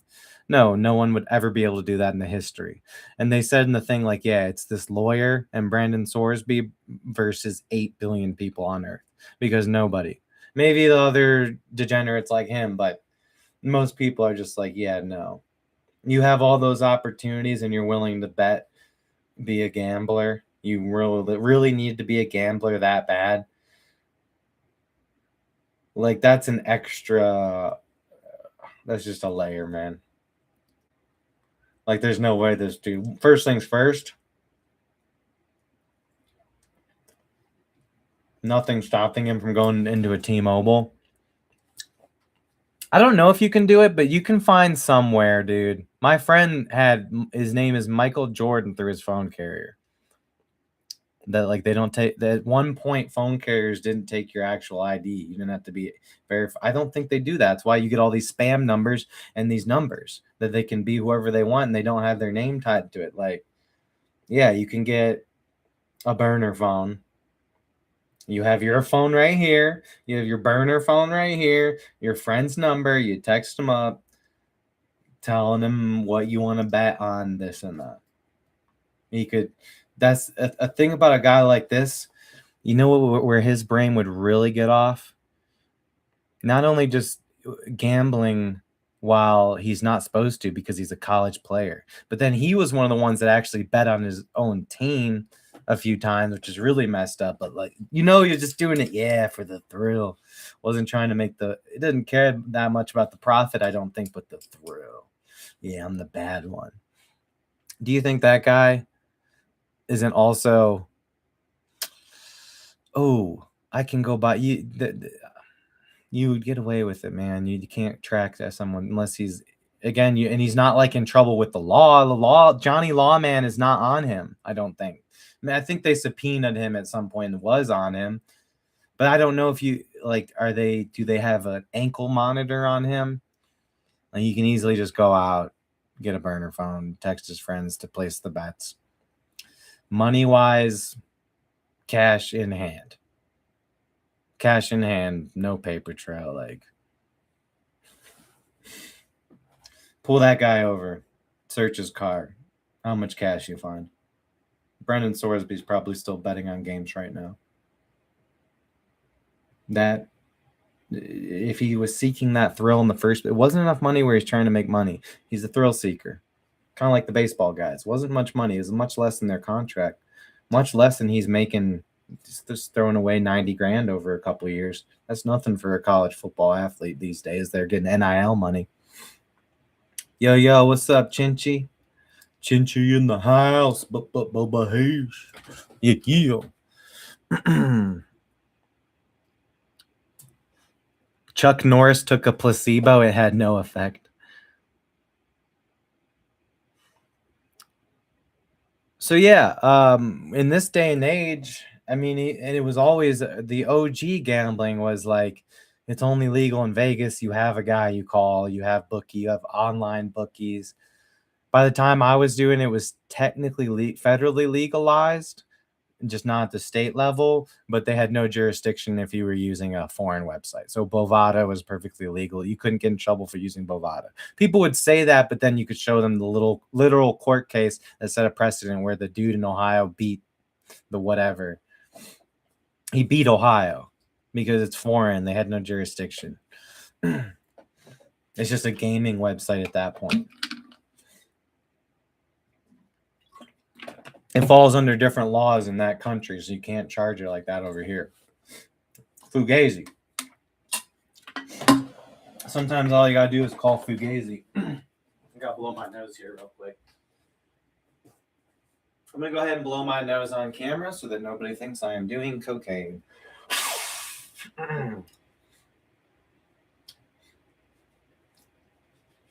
Because then, yeah, I know I'm not the kind of guy that's a douchebag and we get trolled like we gotta take this asshole down.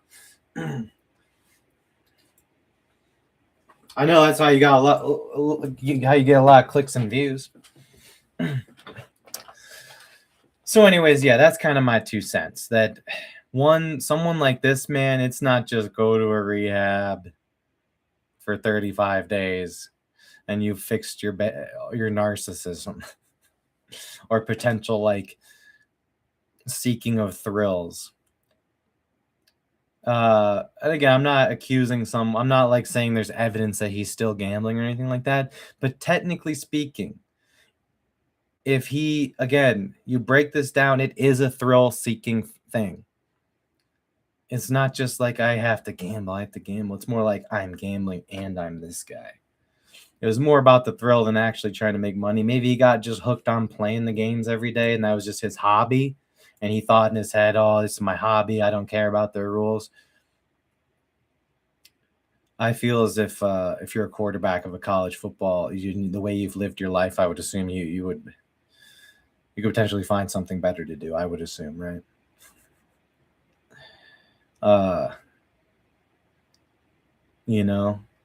So I don't think he'll end up playing, but yeah, there's a chance he will play, and it will be. And here's the thing: Texas Tech is being crazy. This whole court thing. I don't know why someone doesn't bring this up, but if they let him play, everybody's gonna fucking hate him.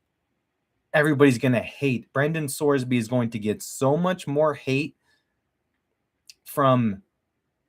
He's already in some bad water with everybody. Like, you're the gambling guy. Nobody likes that. Pete Rose would bet on his own team. Okay, that's fine. But he bet against his own team. Some of the stuff. And once Pete Rose was banned, he's banned,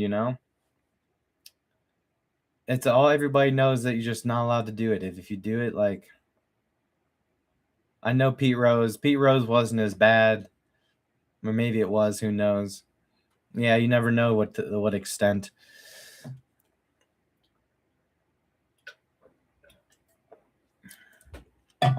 But yeah, there's got to be some other kind of like surely he engages in promiscuous. I would assume the gambling addict I know is also the biggest fuckboy I know. So and just an obsession with moving from one girl to the next and being able to brag that by the 100. Oh, I'm at 300 finally. Like, it's and they have like the one of the things, the herps, the RS or HSV5 or whatever. So like Sorsby just kind of looks like one of them types of guys. I don't know. I kind of look like him. So I'm pretty sure I'd look pretty similar to Sorsby if I had a helmet on. Like he's got a little more scruff to him, but we both kind of got the big nose and such. And then I don't like the whole using the mental health thing. Like there's people that are suffering way worse than you that have lost opportunities and different things because of their mental health, and they had less help and they were poor and they had no one to help them. He got to go to some expensive rehab that probably cost $100K for that 35 days. Like, it sickens me. What kind of help we give to the wrong people? Like, oh, we have to let him play for his mental health. Well, his mental health is going to get worse if you let him play because everybody's going to be pissed. And it's going to ruin Texas Tech. They're going to get sanctioned. They might not have anybody to play that year. You might ruin things for your entire team because you just needed to come. You're just fighting it and trying to come back. Texas Tech wants him back because it's their only chance of being competitive at a higher level this year, is having a really excellent quarterback that could end up being the first overall draft, or not first overall, but a first round draft pick potentially, if he were to play and have a good season. I think Brendan Sorsby is somewhat of a coward myself, because in that situation, he had the option to engage in the NFL supplemental draft. A team certainly would have given up a third or fourth rounder to have him on their Cardinals. He could be on an NFL roster in training camp right now. But he's the type of guy, when he seeks a thrill, it's gambling. When you're a quarterback in the college level, not like a normal football player. My thrill is, let's get to the freaking NFL. Every kid's dream, get to the NFL. I would never do anything. Most guys would repeat this exact verbatim. I would never do anything that, hurt my ability to make the NFL. So does he just maybe know he has limitations that will get exposed in the NFL? Is that what we're seeing here? Because if you were in hot water for gambling, and you got banned from college football, would you hire a bunch of lawyers and do your little rehab thing? Or would you get your ass to the gym, get up some receivers from like that are free agents, and get out some tape and enter your name in the supplemental draft? Although, see, you don't know if Goodell's going to let you in, but there was some speculation that if you're looking for another chance, if you're looking for a second chance, if you're looking for something to go live a life in a battle, in something to do, and a chance for employment, that the NFL actually would have been a decent chance for you to get that. So that seems very bizarre to me that potentially Goodell says, hey, we're going to let the guy in the NFL. We heard the story. He went to the rehab, put out a bunch of good tape. Good quarterback equals good money. You take a team like the Cardinals. You have Brendan Sorsby as their rookie quarterback. Maybe he beats out the Carson Beck. I don't know if he would. Probably wouldn't.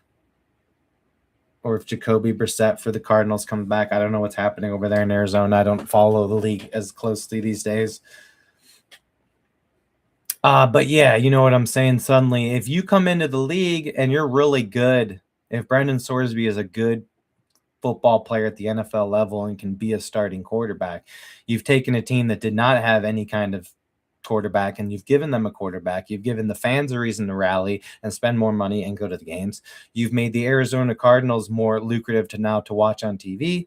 The more Cardinals fans tuning in to watch the game, the more money they make in advertising. It comes down to that. So, yeah, should the NFL give him a second chance? Probably not. He should be banned from sports indefinitely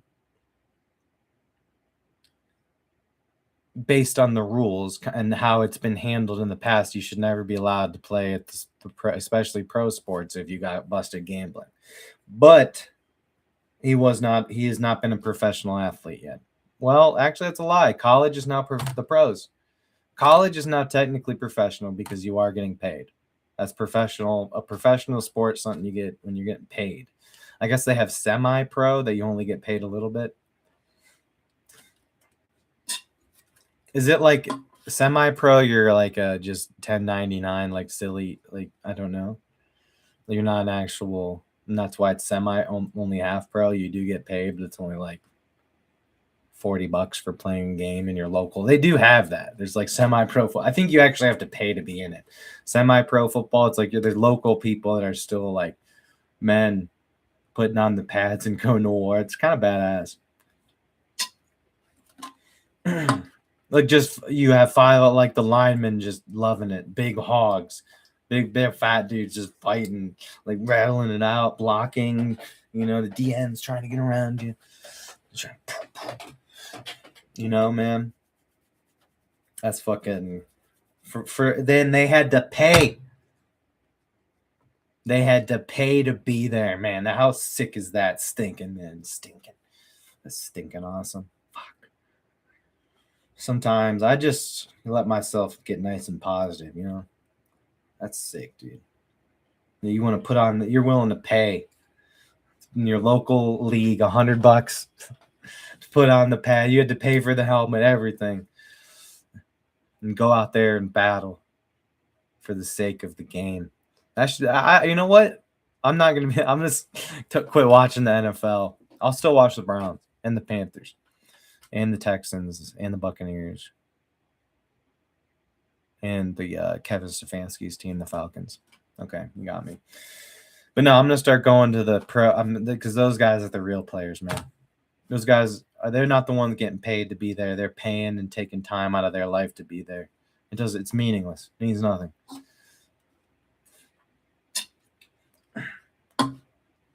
If I was the NFL, my ruling on Brendan Sorsby, I would allow him in the league. If not after this. I don't know, with the whole trying to get back into Texas Tech and overdoing the thing with your mental health, now I'm good. You lost your chance with all this thing. You can't get into the supplemental draft. In fact, how about this? I'll give him a 1-year ban, let him come in the supplemental draft next year. I'd still do that, I guess. But yeah, the whole you feel bad. Do you want to feel bad for someone? And they do the whole, well, gambling is a real addiction, and it is. Yes, it is. Gambling is extremely addictive, and people get crazy addicted to gambling. I'd never downplay any kind of addiction thing like that. But yeah, actually, I would, because that one, if you really break it down and think about it, in the effect, this is Texas Tech isn't going to have their star quarterback. There's certain guys that may not make the NFL because now they just don't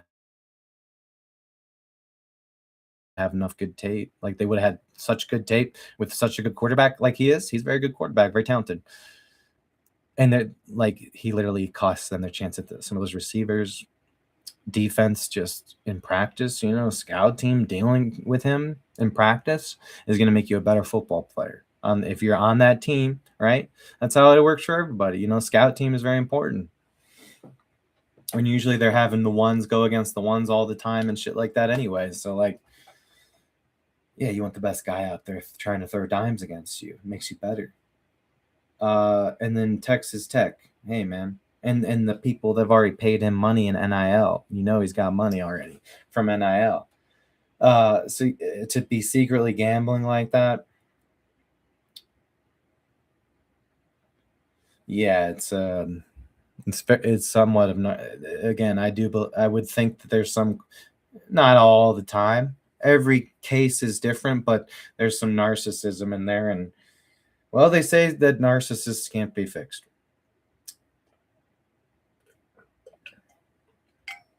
I've been friends with two narcissists, one on a very short term, one on a long term. Usually a male on male friendship is not a big deal if one person's a narcissist. You might notice little things like, oh, he paid for the gas to go to the thing, but if I was milking my dog in a can to survive, he wouldn't even buy me a yoo-hoo. He wouldn't even give me $2 for a yoo-hoo, man. I was milking my dog in the can. Couldn't even get him a yoo-hoo. That's a BLP Kosher rapper. I didn't make that up. BLP Kosher, he's a rapper. He's Jewish. And literally just a Jewish white kid. And to be candid with you, I guess when 3-6 Mafia and like maybe it was original, the lyrics and stuff, and now it's just all that vibe's been overused. Man, I don't know. Like lyrically, I love the dude. Like I think BLP Kosher is one of the better rappers of all time. I know that sounds crazy, and some people think of him as kind of like lyrical lemonade, get a music video with one good song. He is not a Lil Xan. Lil Xan had one good song with a good beat. Outside of that, can you name, other than Betrayed, can anyone name real? Maybe there's some Lil Xan fans. I remember actually liking some of his other stuff, but I know generally speaking, like his only quality song, like his studio was not producing that high quality of music. That song was the only high quality song, and of course it was on the Lyrical Lemonade, who like steals your. They come in their music video filming YouTube channel, and basically they get if you sell it to them, they'll get all the rights afterwards. Once you sell them that, I don't know if they keep the song or not, but I know Lil Xan had lost the rights to his song and stuff like that. But again, Lil Xan's lyrics in the song Betrayed were like just like what you would expect from a drugged out SoundCloud. Making a depressing song about how the Xans betrayed him, and Xans won't take you, Xans won't take you. It's like, I like Lil Xan. He's cool, man. I've heard him in interviews. He's a good guy. He just was into drugs and he got out of drugs. And he's a fucking good person now. Like, he changed his name or something. He's not Lil Xan anymore. Like, he's like Diego because his name's Diego. You know, that's kind of like me. You know, you drop the character and become yourself. I think his story is kind of beautiful. I don't know how he's doing now, but BLP Kosher, let me tell you, this young Jewish man is just, I love the lyric. They're so like refreshing. If you're a rap fan, a lot of people would like something. You're just listening to a lot of the same stuff, and it's hard. There's some new good Drake songs that come out. The female rappers, all of them drop a banger. Like, dude, that one that came out, I heard it in a TikTok song. I don't like scroll through much. I go every once in a while if I'm like, let me scroll through to see if I hear any bangers.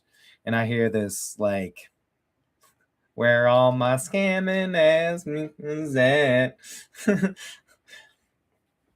The Young Miami song. Where all my scamming ass ninjas at? What are they saying? Throwing that wads of cash. 20s, 50s, 100 stacks. Boy, going that go-yard bag. Like, that song's legit, dude. Like, I heard that shit. I've been excited all day. I've just been pumped all day, dude. I've listened to it like 5 times already. So, yeah, you know.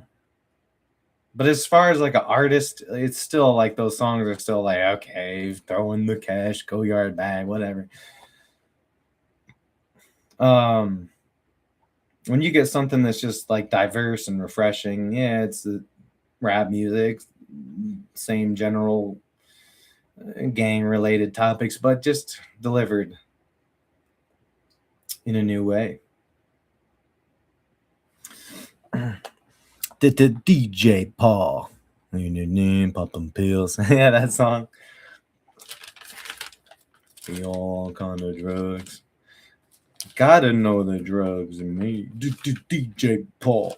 I don't know why I'm a drug addict. I really don't. You catch me moving slow, you know the drugs in me. Should we play it?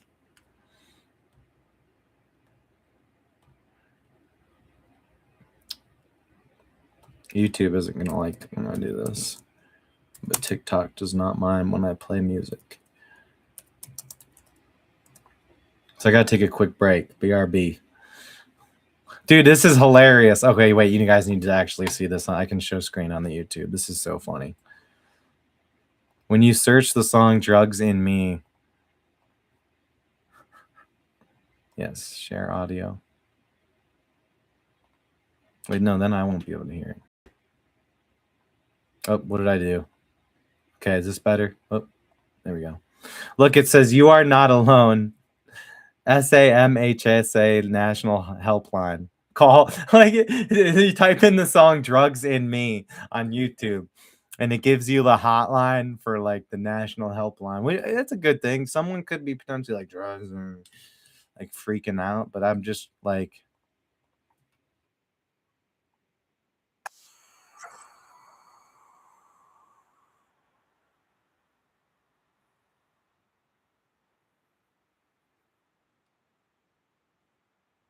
Little white dude.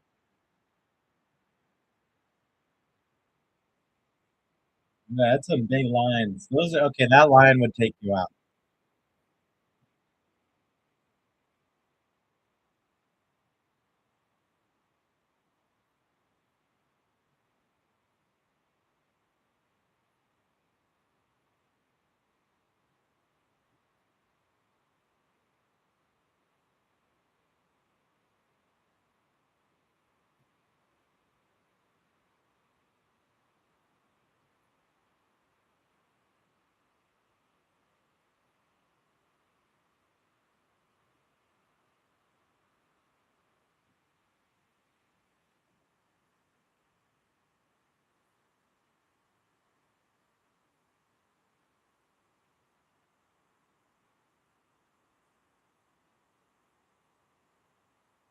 Best dance move right here.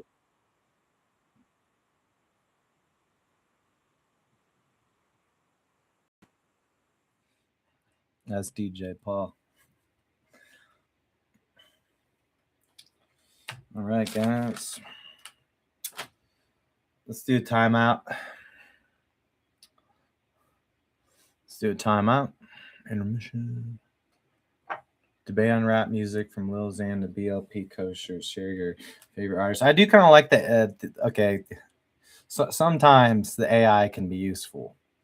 On TikTok, about every 10 minutes, there's an AI summary of what you're talking about. So, like, if someone's just clicking on your stream, it gives them like a lets them know what you're kind of talking about. So if they're interested in it, they'll like it was saying, oh, he's talking about whether or not the gambling person should be given a chance in the NFL. Some of it is helpful. I just wish the AI wasn't taking over. Could we only restrict it to little things like that? All right, we got 5 minutes.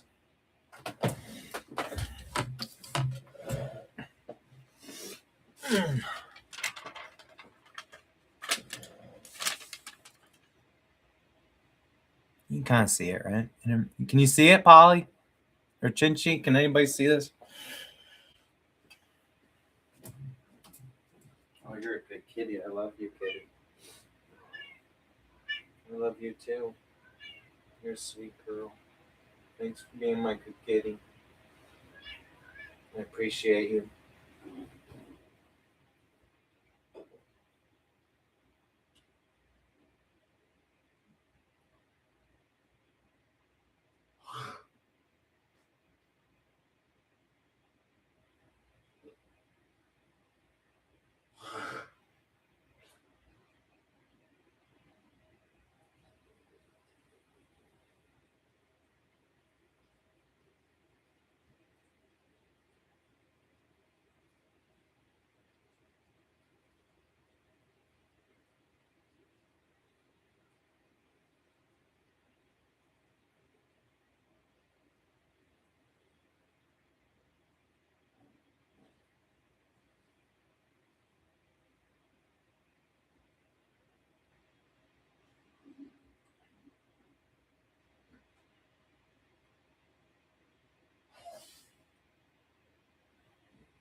I gotta teach the cat to stand here and have the intermission. I need a ring girl. So I call my friend out at the bar and say, hey, I need you to come here, bring a girl. And tell her we need her. We have 100,000 people. We need a ring girl. Say round 3 of Brian's World Show.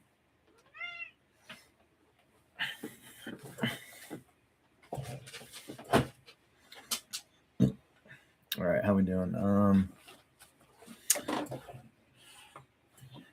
gonna hit the pen a little bit. Keep myself in the box, full of ideas. Do a little bit more, and then call it a nice night.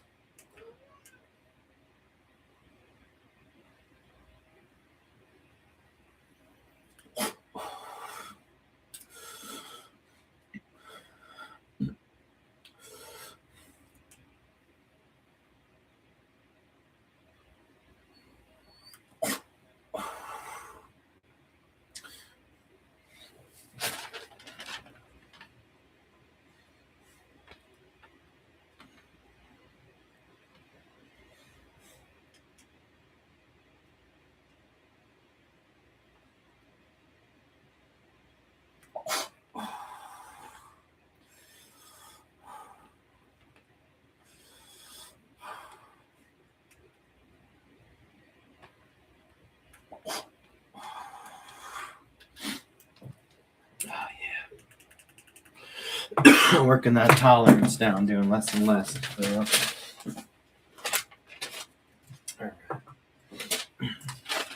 Oh, 13 seconds. We better hurry. Oh, goodness. All right.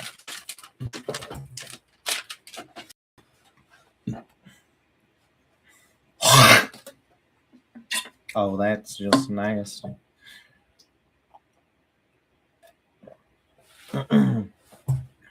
I was like, where's my phone? Like, I'm using it for the TikTok stream.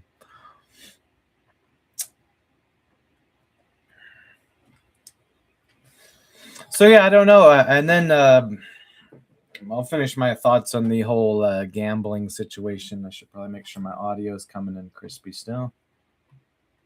Yes.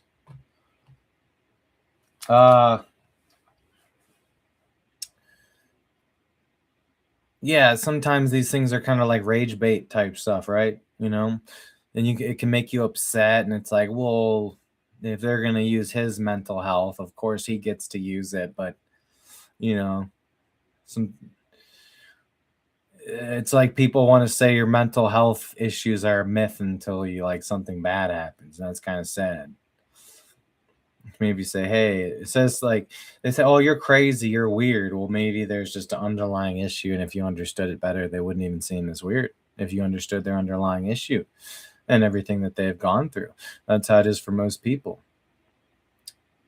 For this situation, it's more of a topic of like debate of what else is this individual involved in.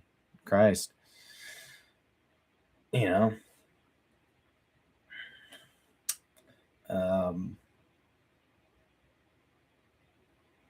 But yeah, it can rage bait. Issues like this can rage bait you in. It's not fair. This person gets a preferential treatment and I don't.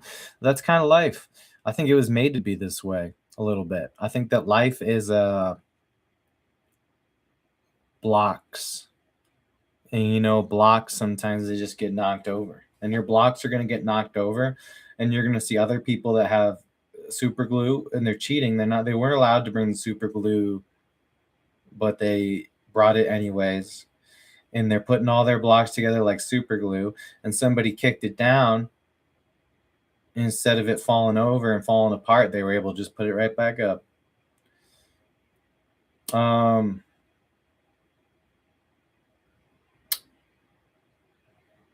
But yeah, you know, the Matrix is a bit of a game. How is it not a game? You know, you invest your time and you get a reward depending on how you live your life. I would I wish that when you step back from culture and society, it didn't feel so much like some kind of game in a lot of the aspects. But I think if you accept those aspects as just that's game. Game is life. We like watching sports. There's a lot of things that involve, spitting game to the ladies, playing Monopoly, being the best at Cards Against Humanity or something, like being the funniest one. There's a lot of things as a game. Video games, literally, you're trying to win usually. I guess unless you're playing Grand Theft Auto and just going around doing MLG Pro quick scope. I did an MLG Pro clip. Does anybody that it's Major League Gaming, like all the meme shit with the CSGO and Call of Duty in the early days, those montage, no scope, quick scope, highlight vids. I was running around in Grand Theft Auto in director's mode with the explosive bullets on, and I was using the sniper and just pointing it out and no scoping, and I would hit no scope a car. And since you didn't have to hit it perfect, like hitting a person, it's a bigger target. It's explosive shot. So every time you hit it, it blows up. Everything I was hitting with the sniper. And I was able to add these crazy like transitions and stuff. I've been using this little editor app. See, it's all fun stuff,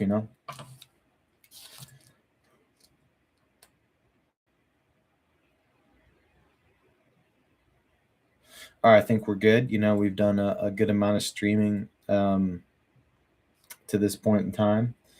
We've made it 2 hours, 13 minutes here on the YouTube. Thank you, everybody on TikTok, for your time and support. Thank you, everybody on YouTube, for your time and support. As always, keep it stinking real. And yeah, the tides pass. Sometimes things get rough, and they get rough for a reason, to show you something. And that's sometimes all it is. And if you just take it one rodeo at a time and not worry about all the outside noise and just worry about what you got in front of you, well, even if you're sitting next to a dumpster down bad, at least, you're focused on what you can find in the dumpster, right? All right, y'all. We'll catch you next time.